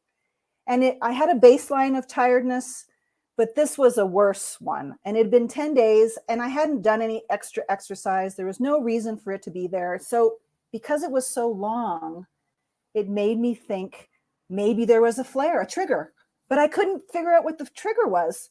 And so I was just being compassionate, resting, trying to be kind to my body. And one day, 10 days in, there must have been a trigger. And I remembered I'd just been on the phone with one of my best friends from childhood, and we talked about something obstetrics related where the baby might have died. And I had a trigger. I had no idea. And that was the most dramatic, just for that one time, knowing that it had been a trigger was enough. And within 2 hours, I was out of that flare. Doesn't usually happen that simply. But so the being really curious is a huge piece. Oh, yeah, whatever the symptom is that's going on right now, what triggered it? And it's a lot of work. And sometimes I wonder if I'm strengthening the pathway to keep wondering what the trigger was. But when I can figure out what the trigger was, I can then work with it, unwind it a little bit further, and then everything softens and the flare-up softens, and that begins to shift out too. So I don't know if that helps what you're asking, Anthony, but triggers are huge, and they're everywhere all day long. Thank you, Anthony. God used you, Anthony, tonight to answer my question, because it happened to me twice. They were so subtle. So subtle. I mean, like I went from 0 to -0. I don't even know if that's possible, like a whole block around just to be. And I was like, what happened? Yeah. So I started talking to my cells, and I'm like, what happened? Did something happen? Like I'm talking to them, like and then I recalled the event. I recalled the threat, and it was so sad. I'm like, oh, that, and immediately I was okay. I was able to talk to the person. I told the person it was that. I know it was that, and here's the childhood moment it's tied to, and it was just like, oh, yes. Exactly. I passed the pop quiz. I was so excited. Yeah. So excited. Yeah. So excited. Well, I do want to do one more thing with you. We've Keisha, Sandra, I don't want to steal y'all's mind because I know I want to spend a few more minutes with y'all when Dr. Mead leaves. But if Keisha or Sandra didn't have any questions, I think Keisha had a question. Keisha, and then I have one thing I want to ask your opinion on in response to a video from someone else that speaks on something. I'd just like to see if you'd have a thought on it. But Keisha, I'll do that after you. Okay, thank you. My question was very similar to Anthony's. When we talk about trauma triggers and flares, a lot of times, once you realize what causes the trauma trigger and the flares, when you realize that that's what happens, right? Because sometimes we know what causes them. What can you suggest as a preventative measure? Like sometimes we can see it coming. Yes, they are very subtle, but when you have recognized some of them because they surface or resurface often, right? What suggestions could you give, to a person to say, okay, you see it coming a mile away, or it's around the corner, or it's about to be in your face? What preventative measures could one take so that they don't go there? Run, Forrest, run. That's a great run, Forrest, run. You talking to Forrest Gump? Yeah. The during that Jenny Joseph, you guys talked about the seed. I think there may be the seed of trauma that's in us that we're working with, but also the seed of healing. I don't know if that's how you guys are working with it, but it made me think of a peach. And if the pit of the peach is the trauma, part of our task in the healing is to build the peach around it and to let it ripen and mature. And the more peach there is around that pit, the more, it's really about the ratio. So the more resource, it's not, you don't want to go overboard on resource, because if you have too much resource, your system might actually go looking for a little more trauma to work on. But it's really about the peach layer. And so let's say that you're going home to visit family and there's going to be a gazillion triggers there. You can actually work on all kinds of pieces. So the social nervous system piece, you may actually set yourself up with friends or colleagues, someone who you might have contact with or think about or text with or communicate with, so that you have some one or more contacts that you can be either communicating with or knowing or thinking about you. You can ask them to think about you, but actually working with your social community connections.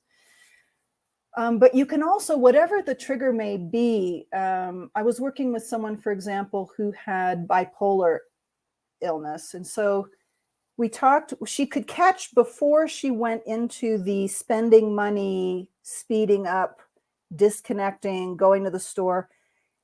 She would start to feel really super cheerful, but extra cheerful and speedy. So that was one of her clues about the trigger that was starting. And so she could enlist her husband to help her, but it was having to enlist herself. So some of it can be willpower, but some of it can be, what are your resources?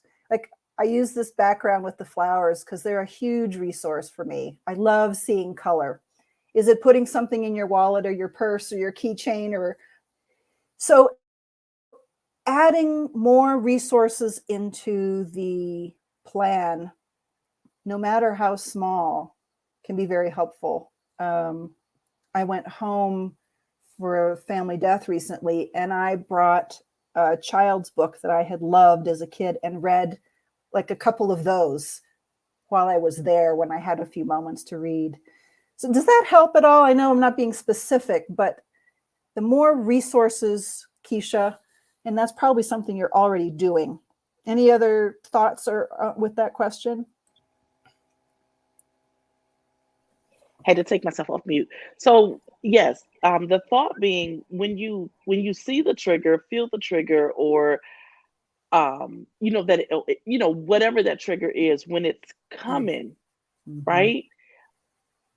For me, I try to keep encouraging myself. I say my mantra all the time: positive thoughts, positive energy, positive outcome. Depending upon that trigger will determine how fast I say it. Because I'll say it fast and fast and fast and fast and fast and fast, right? And then it eventually slows down when I get to a good space and a good place. But otherwise, I'm saying it so fast, I probably don't sound like I'm saying positive thoughts, positive energy, positive outcome, because I'm saying it so fast until I can get to a good place. But sometimes if the trigger is happening and I'm in front of people, and I like to say it out loud, people looking at you like, what's wrong with her? What is she doing? And it is not, I'm not going to say embarrassing, but it could be embarrassing depending upon how people are looking at you. But because I don't want to come from left field or showing up and showing out because that trigger has triggered, some trauma or the triggers or the flares, I don't want to go there with it. And because I don't want to, I say that out loud, but then it becomes another trigger because now people are judging, right? Yes. So, and that's why I was asking, like, what are some preventative measures or things that you can do prior to it? Because that's something that I do, but I have experienced people looking at me sideways, like, what's wrong with you? And that can constitute another trigger. So it's almost like I'm doing a preventative measure to prevent one trigger, but then other people are creating a trigger before that trigger. And before you can flare up, you don't trigger and trigger and trigger. Like, where do we go with it? So it sounds like one of the things you've done is the opposite of the cell danger response, is you've created like a cell strength response with your positive saying.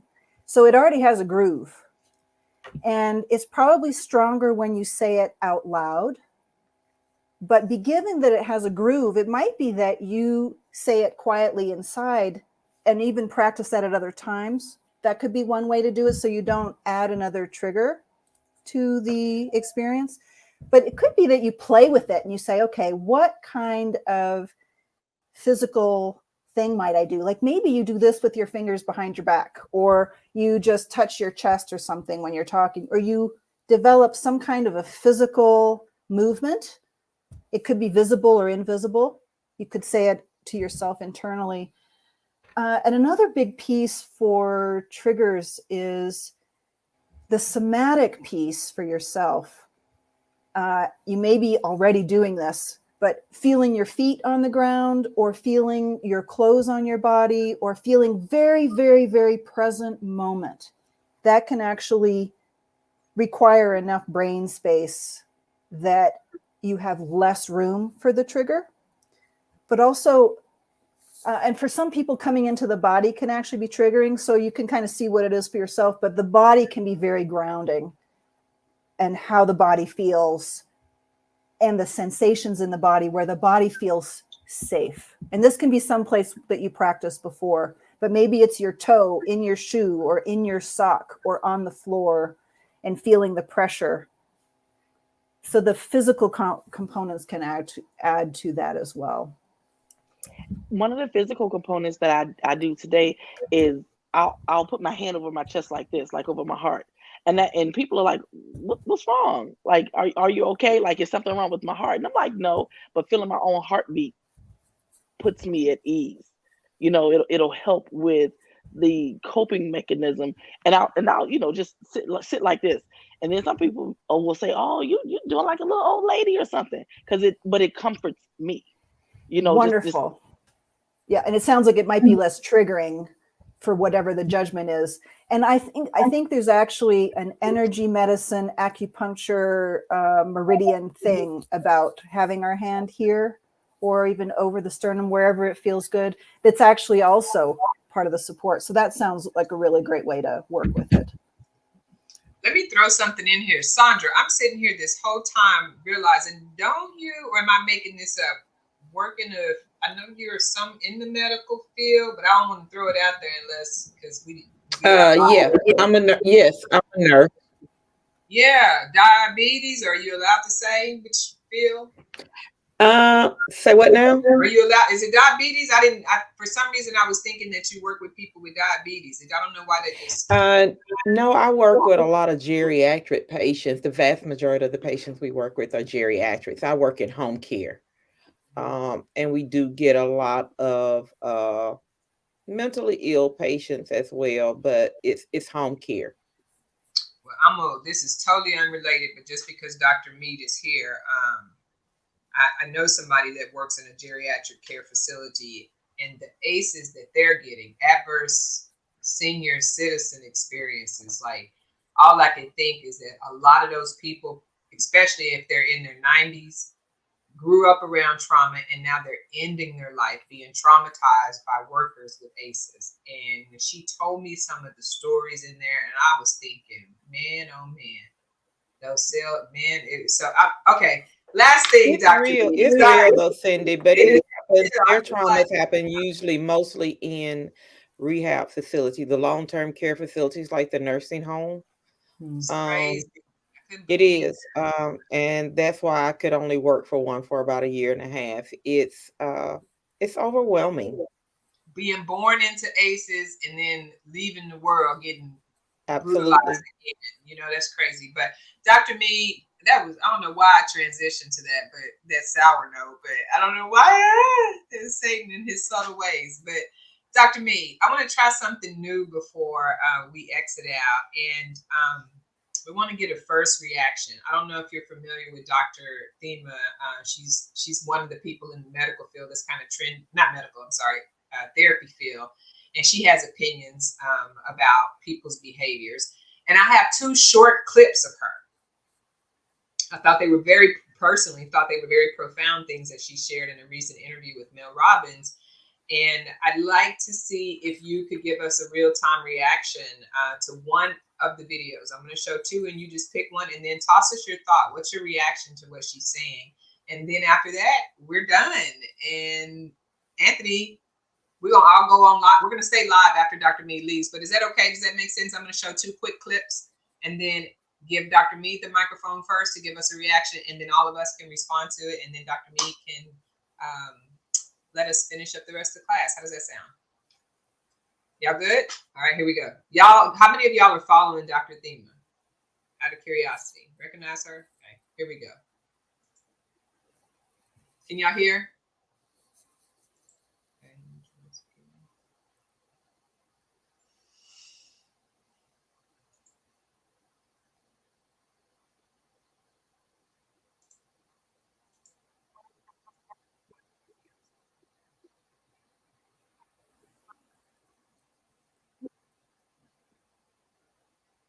Could y'all hear that? No. No.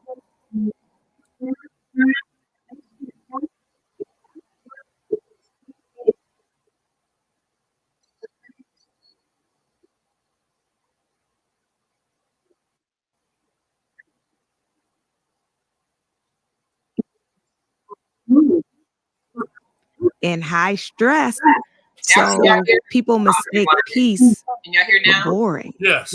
Okay. And it's like to come home. Here we go. Here we go. It should play again now with the sound. Okay. Yes. If your idea of relaxing before you go to sleep is watching 3 episodes of Law and Order, I would encourage you to think about, why is trauma relaxing to me? Oh, That's what it is. I mean, it's harm, crime, violation, attacks, and that's what is going to soothe me into my bedtime. so what is the answer Yeah. that a lot of people give you when they do go into therapy about that connection? It's that it's normal and familiar. Some of us grew up in high stress, so people mistake peace for boring. And it's like, to come home to yourself, you have to lean into the discomfort because it's going to feel unfamiliar. Video number 2. I was speaking at a conference, and I see toward the back of the line this woman who we would say had a bad attitude, right? But I know attitude is despair. But hold on a second. Attitude is despair? Yeah. So a form of depression people often don't recognize is irritable depression, right? Yeah. Wow. And people don't respond to compassion to women with a quote unquote bad attitude. But if we said, when I see that woman, she's in despair, maybe then I would respond with compassion. But some of us, by family, by culture, by religion, we're taught that sadness is weakness.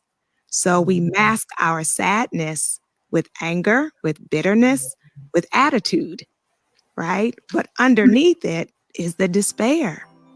So true. Yeah. It's like an iceberg. You see the anger on the top, but there's something so much deeper So going much on. deeper underneath. Wow. Yeah.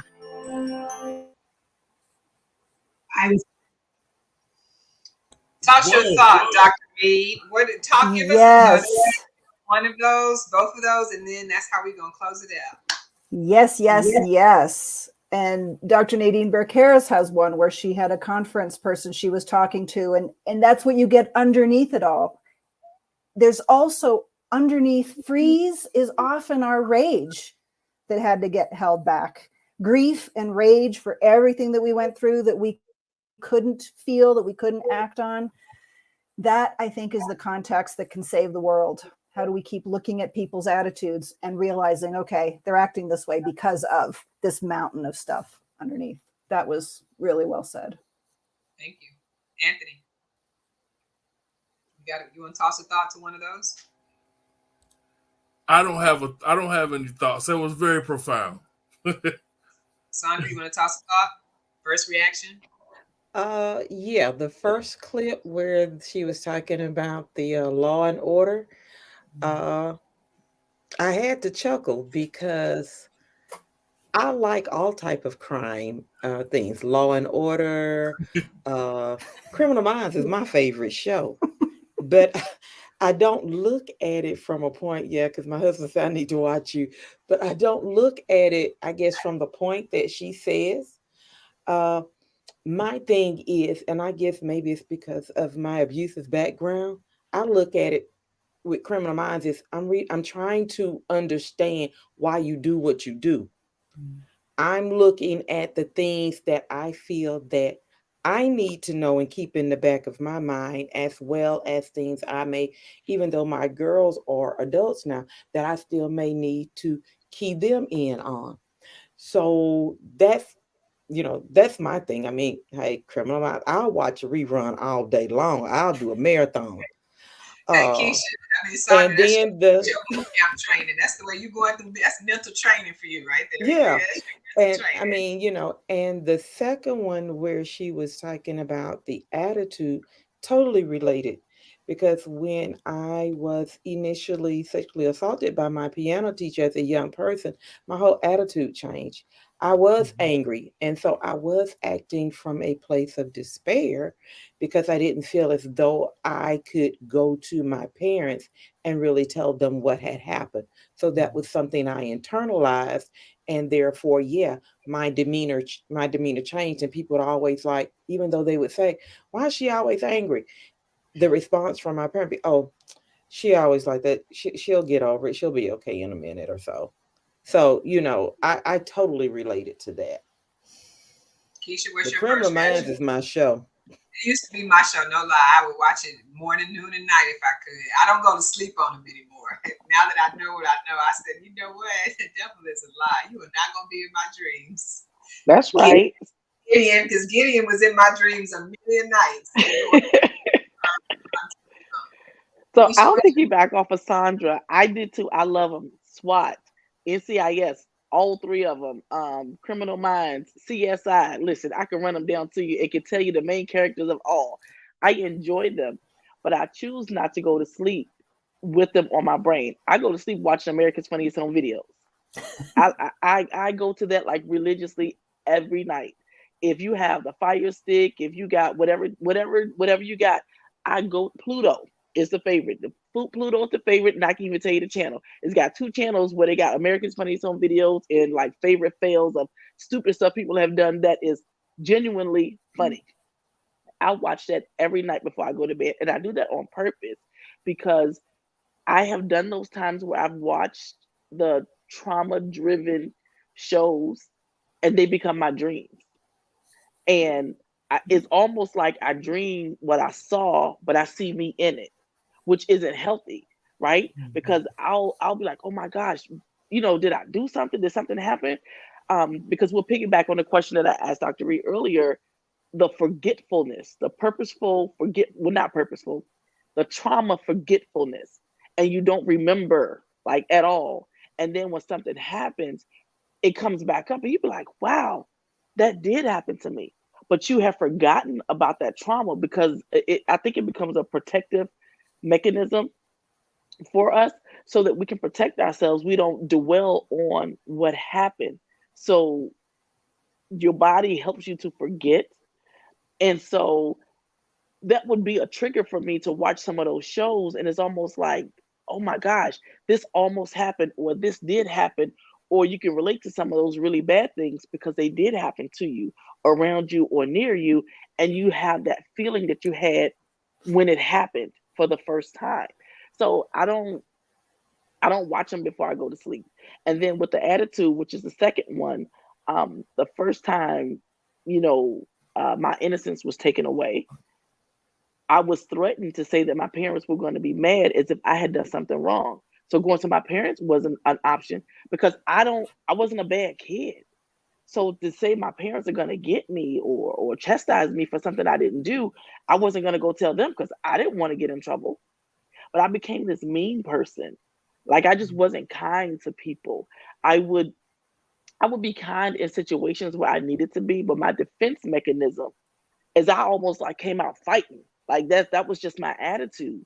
And it wasn't pleasant and it wasn't good. But it created a safe space for me.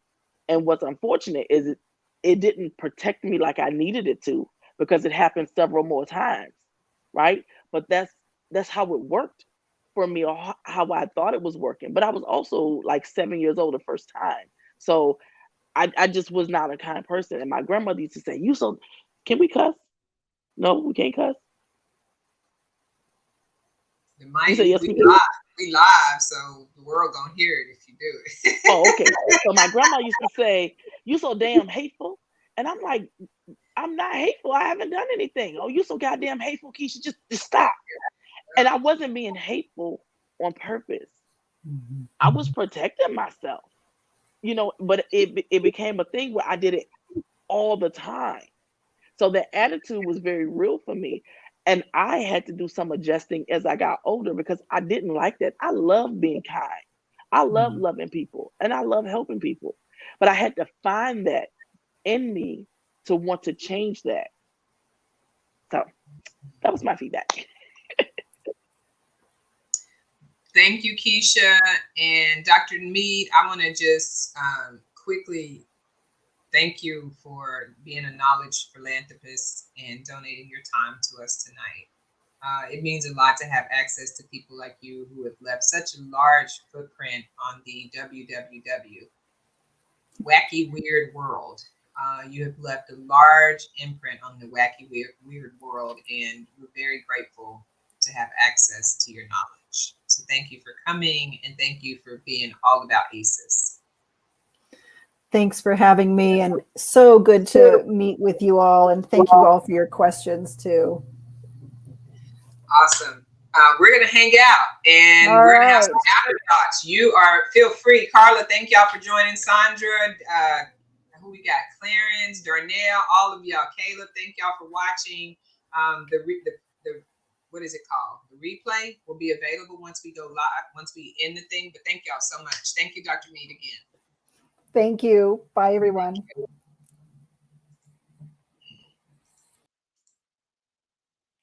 Y'all, thank y'all. We still gonna stay live. Let's just hang out for a little bit. So yeah.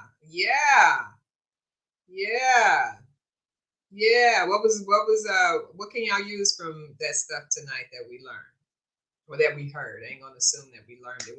How can we use that information? I really enjoyed the part where we talked about the triggers, the traumas, and the flares.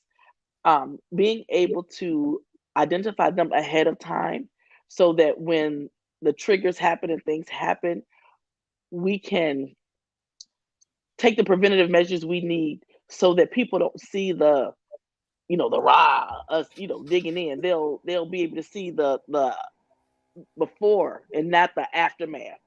So I like how she went into that and talked about that. I thought it was great. Thank you. Yeah, but Keisha, you know what happened? You brought that up, didn't you? Yeah, what happens? I saw the triggers and still walked into the trigger and still bumped my head, busted my head to the white meat. And even though I saw it leading up to it, I knew. I said, man, I'm getting ready to crash. But instead of fighting it right like now, even being 6 years clean, you think I'm not riding down the street and something to say, man, just go ahead and do one, man. Ain't nobody gonna know. You know what I do? I don't stay there. I get the hell out of there quick, because I know me. If I entertain it, if I entertain the trigger, I'm gonna pull it. I got a new one. Anthony. Something came to me as even I'm hearing you tell this story. Y'all know, like, them voices in our head, they say we have how many of them?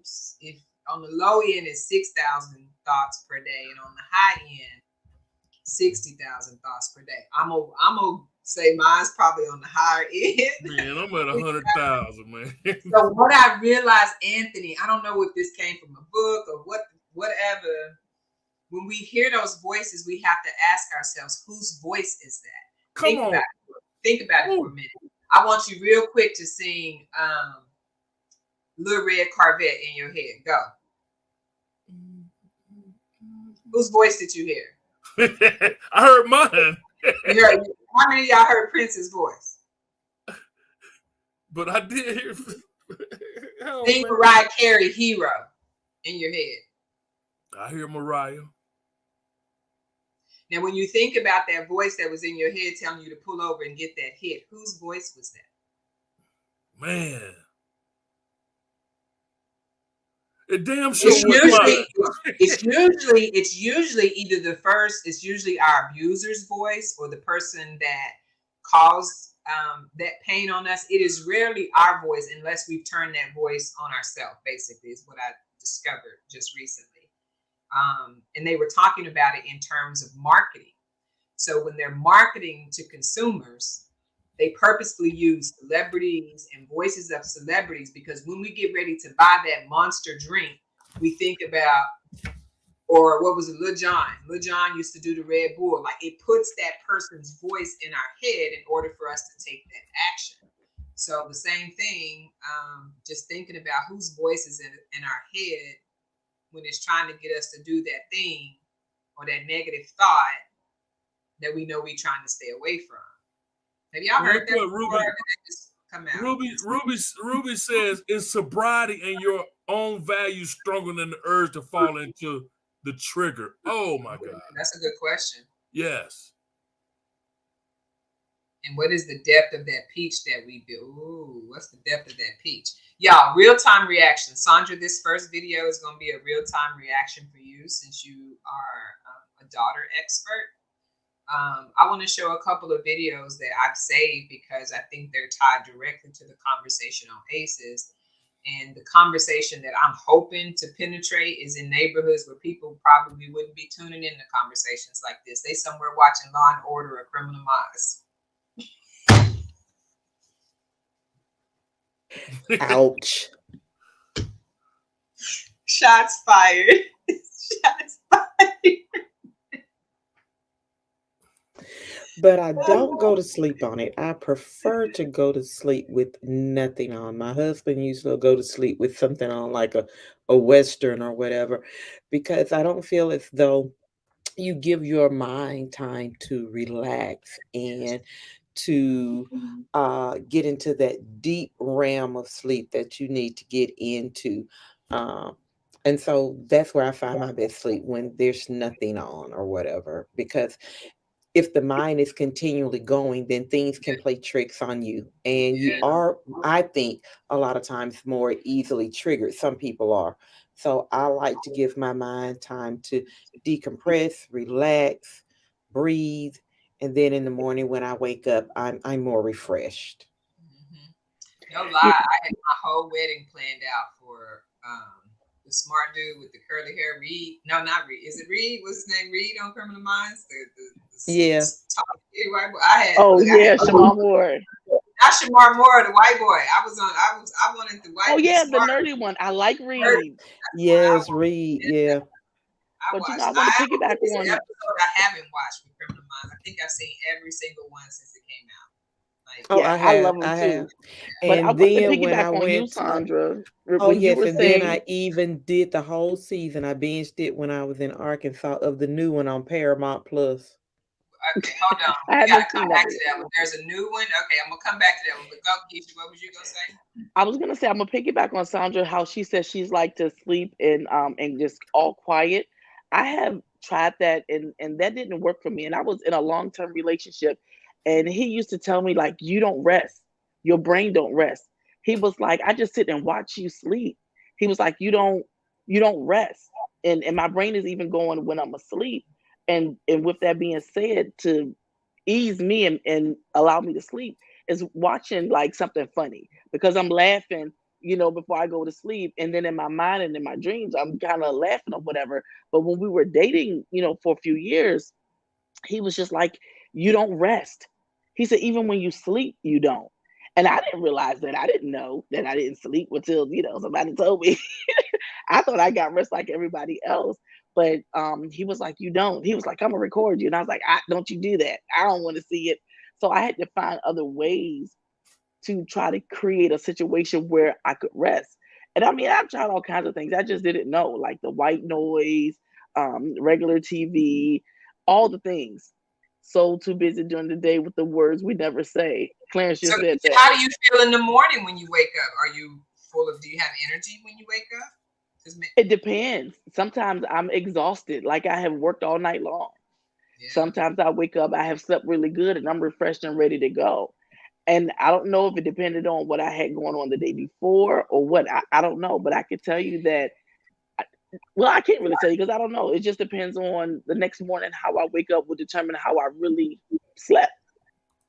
I pray for Keisha to find the crumbs to that question that you have. There's some cookie crumbs along the way, but like she said, we'll know when we know. It'll establish the case. We'll know it when we see it.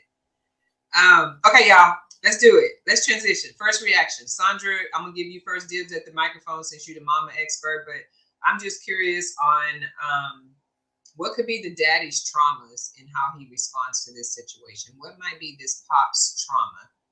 Before we pass our opinions on this clip. Shakila said, right, I listen to frequencies based on what's going on with my current feelings and emotions. You dig that? Viewer discretion advised. Look at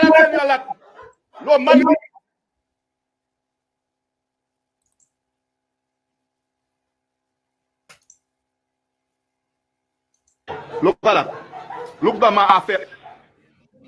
Not to your mother tell don't bring man inside of the house. Don't bring man inside of the house. Don't bring man inside of that house. Don't bring man. Okay, that's all we need to see. I saw that yesterday. That's all. It's trending. Scott, yeah, hundreds, at least on this page, it's trending in this particular answer. I hadn't seen that one. Yeah, it's trending right now. You know, once Black Media News Net, whatever that one on there, they be putting all our mess on there. That page, I follow it. That's my version of Criminal Minds. I follow that and I save it for content. So, what was he saying? He was spanking her because he came home early, obviously, and there were two young men in the house, and she was wrapped in a towel. She was wrapped in a towel. Their shirts off. She looks like she's got on a bra, and I honestly can't tell you if there's a swimming pool in that house or not. So we can only assume why she was wearing a towel with two little boys in the house. So and they didn't look like they was in no hurry to leave either. So what could be the dad's trauma? Poor baby, you know. I'm sorry, I'm passing. Because he knows himself as when he was that age. And he knows what he would do. So that's what his mind reverted back to. Even though for him, it was okay if he was in that situation with a girl. But now we're talking about, this is my baby girl. So it's a difference for him. But there are different ways to handle it. I mean, especially if the boys wasn't in no hurry to go, then we need to sit down and have a conversation. Yeah, okay. So it sounds like his amygdala hijacked him. So what y'all think Pop's amygdala was hijacked? And it looked like the little boys were on the freeze response. Like he's locking the front door. We can't run that way. So might as well sit him down. Anthony, what's your opinion? The man got rules in his house. And you got two boys up in there. I'm not home. You in here with a towel on. It's some consequences. How do we respond with compassion? Because that's where they say the world needs to go, right? Compassion. But I think there should have already been boundaries. And like Anthony says, you know, I've got rules. Well, if he has rules and those rules are broken, then she should already know what that consequence will be. And the thing is to enforce that consequence. But that still doesn't mean that you have to yell, because to a certain extent, yelling and cussing or whatever is a form of abuse. So, I mean, I think there's a way that you can handle it without all of that. And sometimes it's hard to keep your emotions in check as a parent or whatever the case may be, because, you know, I'm sure I probably would have been just as upset if I walked in and saw the same thing. But sometimes we have to channel our feelings because it's taking us back. Like I said in the beginning, it took him back to probably when he was younger. So there's a lot of things that go into play, and only seeing little snippets it's sort of hard to get the whole thing because, like you said, Cindy, maybe they did have a pool, maybe they didn't. Um, but I mean, he probably handled it Came the in, way it his didn't look parents like he had it. exactly. He handled it the way his parents handled it. And that doesn't necessarily mean it's right. It doesn't necessarily mean it's wrong. But as parents, there are things we have to do differently because we're living in a different time. But of course, like I said, I agree with Anthony. If there were rules set that there's nobody in the house or there's no guys in the house, then yeah, we need to address that. And we also need to address it with those guys because, hey, if you're friends of my daughter, you need to know right now, you can't come up over here if I'm not here. And if you do, this is the consequence you'll face. Yeah. Definitely teaching moment. Yeah. Did he say don't bring no Exactly. money in his house or don't bring no men in his house? Because it Don't sounded bring like I no heard the word men. money. No Men. men. Oh, okay. Yeah. I thought I heard Well, first of all, they didn't look like men, they looked like boys. right. So I thought I heard him say money. And then No. I And then looked like he I think he slapped hit her. her. Y'all missed the part where he slapped her. I think I turned it off when he slapped her Yeah, and he did. He slapped her. He at the house. So from what does the young lady need to hear right now? What does she need? Because we can laugh, joke about it, right? But if we were really offering parents advice once things were She calm, needs to know, one, that her dad has her back regardless. He needs to sit down and have a real conversation with her. If he's not had the conversation with her about, being promiscuous or, um, how she could get taken advantage of, especially with two guys there and her, she's the only person there and there's no one else there. He needs to start having those conversations with her, real conversations, and be vulnerable with her. Let her know, hey, when I was a guy, this is what I was looking for. This is what you got to lay it out there. And I think sometimes as parents, we don't want to be vulnerable with our kids. We want them to think we're these perfect people. We didn't make any mistakes. And sometimes being vulnerable with them makes you more relatable because they realize you understand because you've been there. You've done that. And this is what you had to endure. These were your consequences and you don't want them to have to suffer those same consequences. So sometimes we have to step back and tell our experiences so that we can relate to them. I also think a conversation that need to be had is what made her think that it was okay. Because if he had rules in his house and she violated the rules, what about you violating your father's rules made you think it was okay to violate it? Like what's going on? What's happening with you? Like what are you thinking? Like what's the underlying issue that makes you think that it's okay? Right. Right?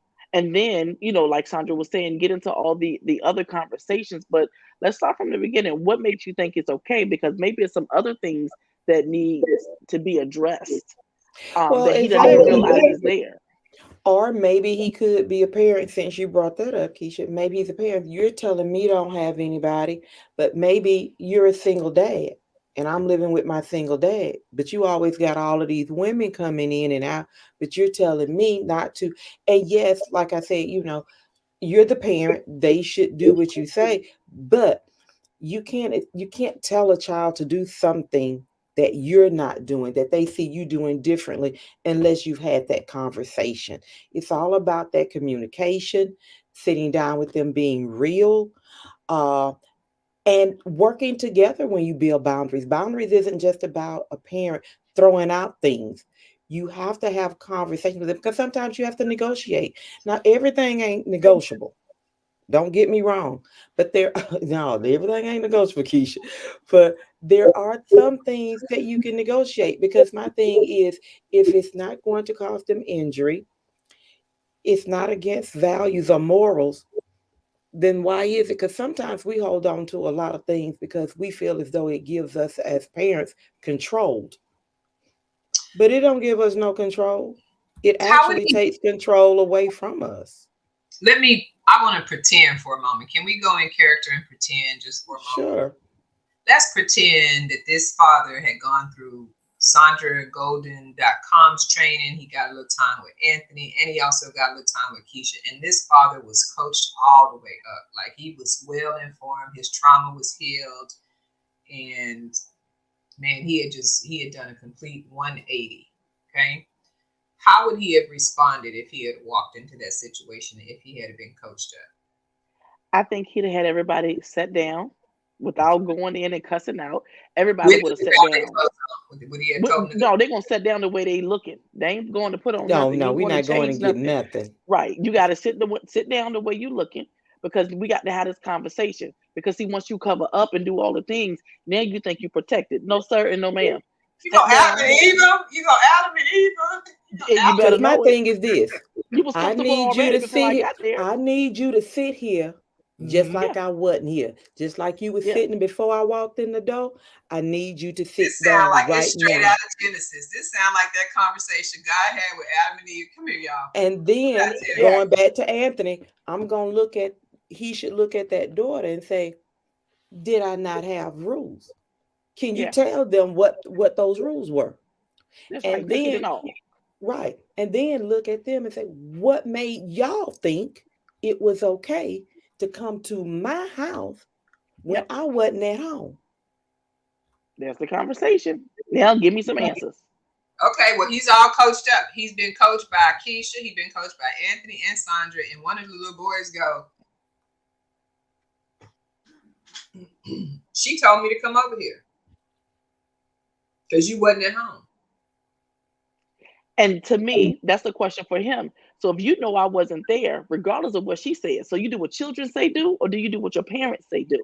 Because otherwise, I need to call your parents. Huh? You ain't my daddy. You ain't my daddy.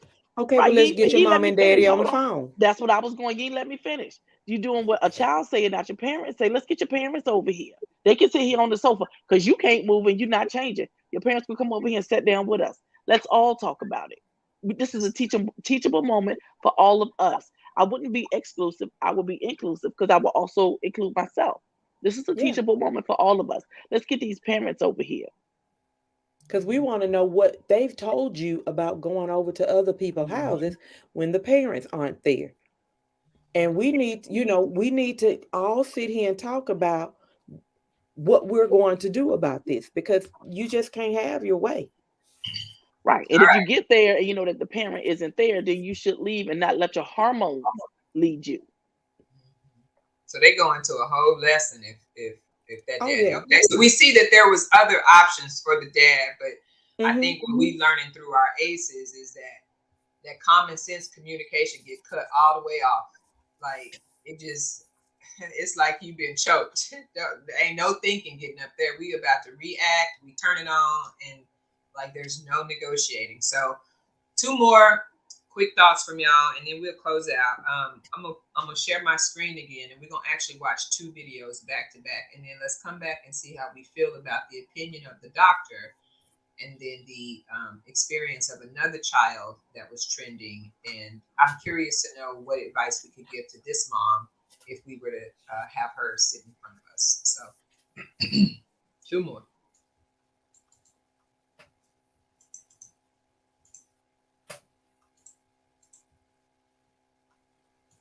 Rather than just a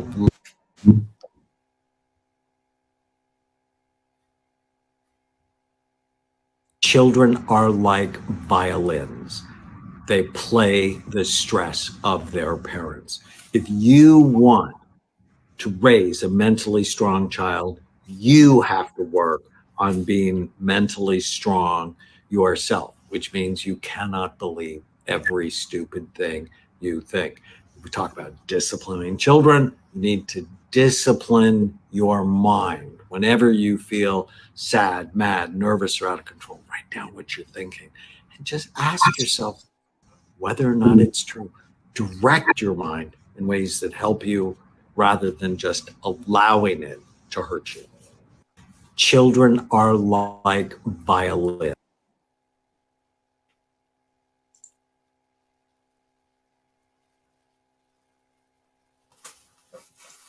No. I want you to focus. I want you to focus. All my life, you're not doing shit. Stop playing. You're not doing shit. So what are you gonna do? What you gonna do? You see? Do it. class right now. Go ahead. Listen. That one had quite a few curse words, so I'm not going to play the whole video, but essentially that is a mom and a son. And the son is upset because she wouldn't let him go outside. And so he starts to tear up things in the room and threaten to fight her. And this is when she goes live on social media. So let's take both of those thoughts. Kids respond to the parents like the violin strings, like they're going to, catch on to your energy. And then what we just witnessed. So if that parent had been coached up, how could that situation have ended differently? I could take that one. I think that children do take on the stresses of the parents. I definitely agree with that. But I think depending upon how the parent handles their stress, right, it could affect the kids a lot different. And I think with this particular child, he may be reacting to the mom in ways that she may have reacted to him previously, because that's what he has learned and that's what he knows. And whether it's from her or maybe the father or someone else, it's something that is a learned behavior. You don't just come out the womb cutting up like that. So there was something that happened that created that trigger, that when that young man couldn't get his way, that he felt like it was okay to go all in. If the mother had handled her own traumas, I think a little bit different, where the stressors weren't put onto the kid, to her son, that I think his response would have been different. I'm not saying it would have been super great or awesome, because as a child, they want to do what they want to do, especially when they become teenagers and start smelling themselves. But I just think the reaction could have been a lot different, where it went in more of a negotiation mode instead of I'm telling you, cussing you out, and being rude to you mode. I agree with Keisha, because I think for the mother with the son and tearing up the room, that she actually escalated things. I mean, it was sort of like she was, getting ready to do a street fight by saying, come on, you gonna do it? Come on, come on. So you're egging them. You're not trying to de-escalate the situation. You're taking it to a whole different another level. And I do think that she could have handled different. She could have calmed the situation just by the tone of her voice. Okay, why are you tearing up the room? Why is it so important that you go out? I want to hear, what you have to say. Just calm down. Let's talk about this. Or, I need you to calm down. I'm gonna come back in a few minutes, and we'll talk about it. Maybe we can come to some compromise. And I think a lot of times we feel, like I say, as parents, that why should I compromise? I'm the parent. It's a way you communicate with people, because sometimes you as the parent have to put yourself in the shoes and say, if I were the child and you were the parent, how would I want you to treat me? How would I want you to talk to me? So yeah, this is a whole new way of parenting. This is a whole new way of thinking. It requires practice. We can't be walking up in there like Allen Iverson. I don't need to practice. I'm Allen Iverson. Like, and for our parents, I don't need no parenting practice. Right. Because you've got to realize that the type of kids we're dealing with are totally different from when we grew up. And because our parents did it a certain way, our society has changed. When I was growing up, your mama could take a belt off of your dad and whip you in a grocery store with nobody doing. They might stand and look, but they're not going to say nothing. They ain't calling nobody or whatever. Some of them, they might take their belt off and say, here, you need my belt to whip them? It ain't a big deal. You can't do that now because of the way society is. So we have to find other ways to do it. And it's not saying what our parents did was wrong. They did the best they could with what they knew. We know better, so we need to do better. I just dealt with this situation. They called me to go to a school to intervene with a kid. He was tearing up the classroom. And they told the kid, man, we'll call Mr. Anthony, man. So I went to the school, and the teacher kept saying, Jamari, read paragraph 1. Jamari's looking around. His boys are laughing at him. Jamari, I said read paragraph number 1. And she's steady egging him on. So he throws a desk across the room. So when I get there, Jamari calms down. Clarence just said it, tap in. So I tapped into him. I said, come on, man, let's walk outside for a minute, man. Let's go get some fresh air. And you know what? He can't read. So he couldn't tell the teacher because his boys was laughing at him. So what I did, what I could do with all my boys, I tap in. I could go, man, why in the world you do that, man? You can't do, no, I didn't do that. I said, dude, come on. I said, come on, man. Let's walk outside, man, and get some fresh air. So I pull out I got a remote control car that I have in the back of my truck. So I pull my little remote and we playing with the remote control car. We're talking the whole time. So we put it up and come to find, they said, Mr. Anthony, I can't read. She kept telling me to read. Everybody was laughing at me. So I'm like, Clarence, like Bump just said, I tapped in. So that's what the way I handle it now, even though my daddy would, boy, oh boy, it was a different story when I was coming up. But now, like you said, Sandra and Keisha and Cindy, I have to tap in. I'm big. I can't go in even with, hey, look here, man, you need to sit down. A young lady, what's your problem? I can't do that. I have to code switch. I got to calm it down for a minute. I got to tap in for a moment. I got to change my tone. I got to be that loving father because I know they're going through something. So they're looking for safety. They're looking for safety. And I think we got these high expectations for children with so you have to communicate with it. And we got to learn how to communicate. Yeah, you got to find that connection. That connection, that's right. Yep, and that's what Anthony did. I got to go, y'all. I have enjoyed tonight. I'll talk to you guys later. Thank you, Sandra. Love you. Last one, y'all, I promise, and then we out. Last one. This is the last one. The last one.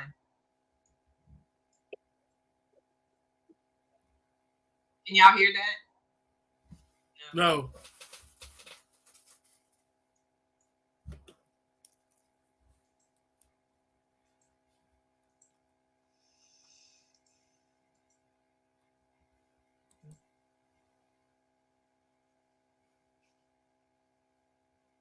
Like, I got hit as a kid. I turned out fine.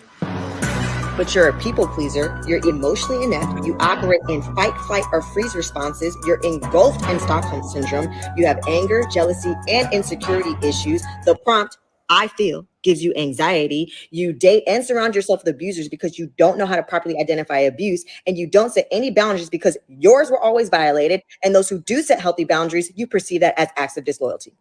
Oh, yeah. Did y'all get her point? Yeah. She's her point to people in our community is we need to stop spanking children. Let's close out on that conversation. And this is the last day of Mental Health Awareness Month, the month of May. And I can say that everything that I have been exposed to and even our own personal experiences, we got whipped as children. As a matter of fact, we had to go get our own weapon. In some situations, go get the weapon for the abuser. And it was chopped up to say that by spanking us would cause us to all of a sudden magically not do that same behavior. So with this lady's opinion, all the new evolved thinking says that all behavior is a form of communication. All behavior is a form of communication. From substance misuse to kids tearing up their room.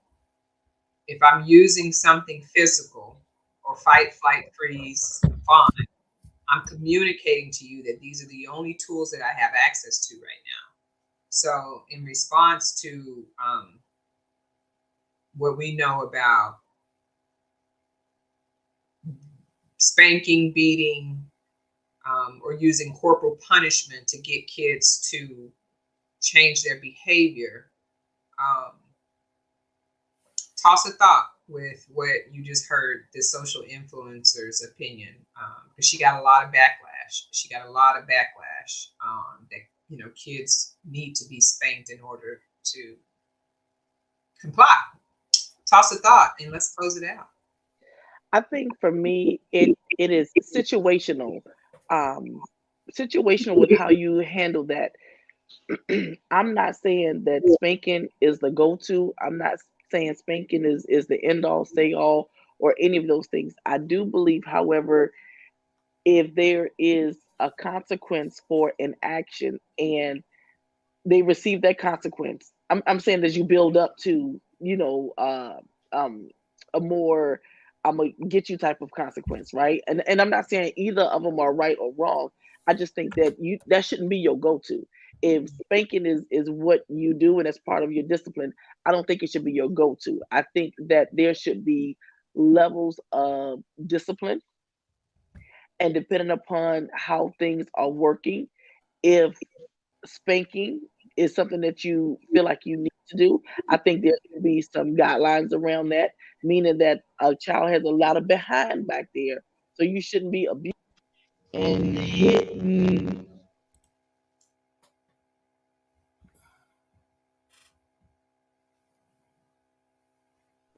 Can you hear me? Yes. We can now. Okay, my thing went dead. So I was just saying that I think that with that, I think it should lead up to it. I don't think it should be your go-to. I think that if you're disciplining your child or disciplining a child, communication should be first. And I think it should, you know, escalate to levels. But if disciplining your child and spanking is a thing, it just shouldn't be your go-to, if that makes sense. I think that you should, you know, see what you can do first. If that's what you do. But I think with how And if you don't listen, get them hands ready. She said, yeah, I'm gonna get these hands on you. yeah.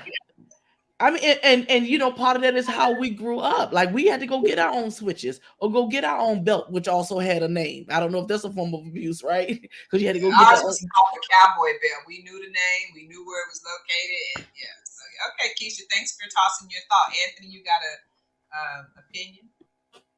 Conscious discipline came to me, dealing with allow that child to go ahead and experience the consequence.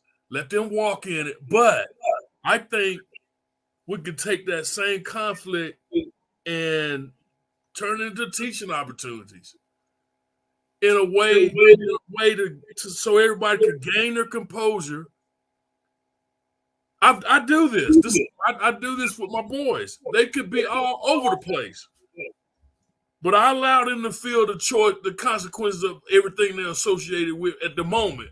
But then when you get finished, I want them to reflect. We're gonna start reflecting on some new strategies. So the thing that came to me was transform the conflicts into teaching opportunities with some conscious discipline.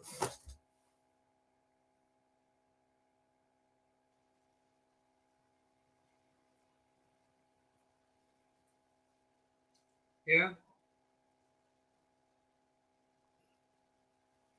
They don't be listening. Them kids don't be listening. And I think sometimes there's truth to when they get on that last nerve. And I think it's the last nerve. And what she told us called the social nervous system. They didn't got on our last nerve in the social nervous system, and we didn't have it. Yeah, now your cells are damaged, and your response to that is messed up. And I'm about to damage your little cells. You come in and bring me that switch. I'm about to kill some cells inside of you. You be traumatized when you get older.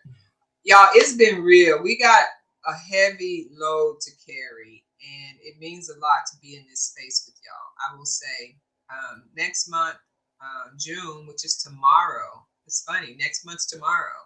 We have one more guest on the last Wednesday of the month, and these are actually people who run a nonprofit hospital here in Orlando.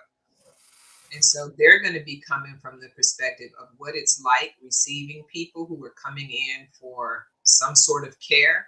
And then by the third visit, they're telling the people, hey, we need to talk about ACEs. So we had Veronique tonight, who her experience was like, the doctors just pretty much want to prescribe you medicine. We even have to get into this whole touchy-feely, like parasympathetic stuff.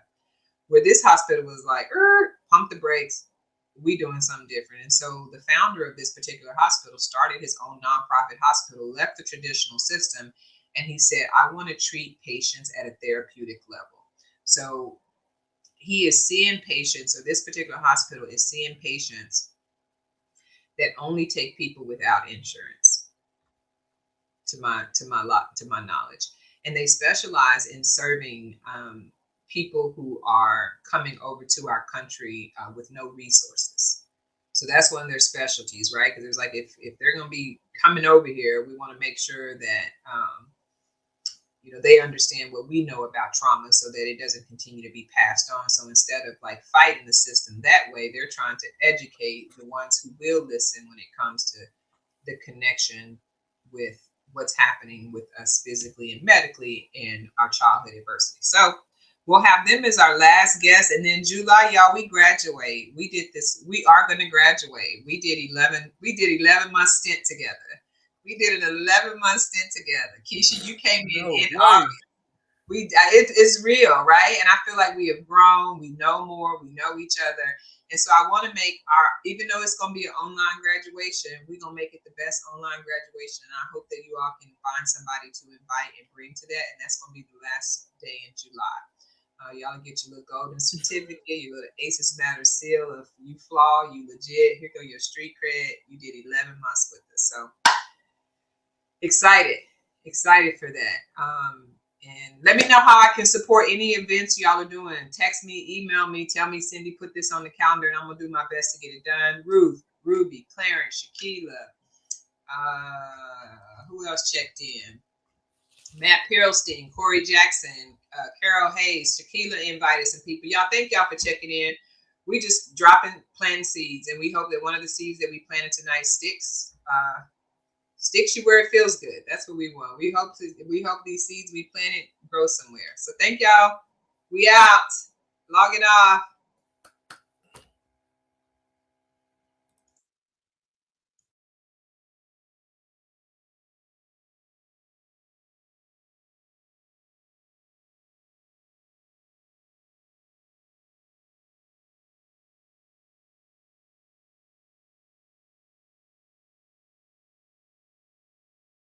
What would have life been like for you if you could have skipped childhood? If you could help people be better, healthier adults, would you? Truth is, the fact that every person on earth had to experience childhood is enough to care about the ACEs Matter cause. ACEs are so common that 1 in every 6 people have been exposed. Average childhood experiences, aka ACEs, are like time capsules of a traumatic past and a looking glass into a blurry future. ACEs are one of the root causes to poor employee performance, mental illness, crime, disease, and even poor quality of life, just to name a few. According to the CDC, 8 out of the 10 leading causes of death in the US correlate with the exposure to 4 or more ACEs. If they can be predicted, they can be prevented. ACEs Matter is on a mission to stop generational cycles of ACEs, and you can help by starting a campaign or making a small tax-deductible donation. You can help 1 million families get the support that they need to treat and heal from childhood adversities that have affected their adulthoods. We want to hire, train, and deploy 250 community influencers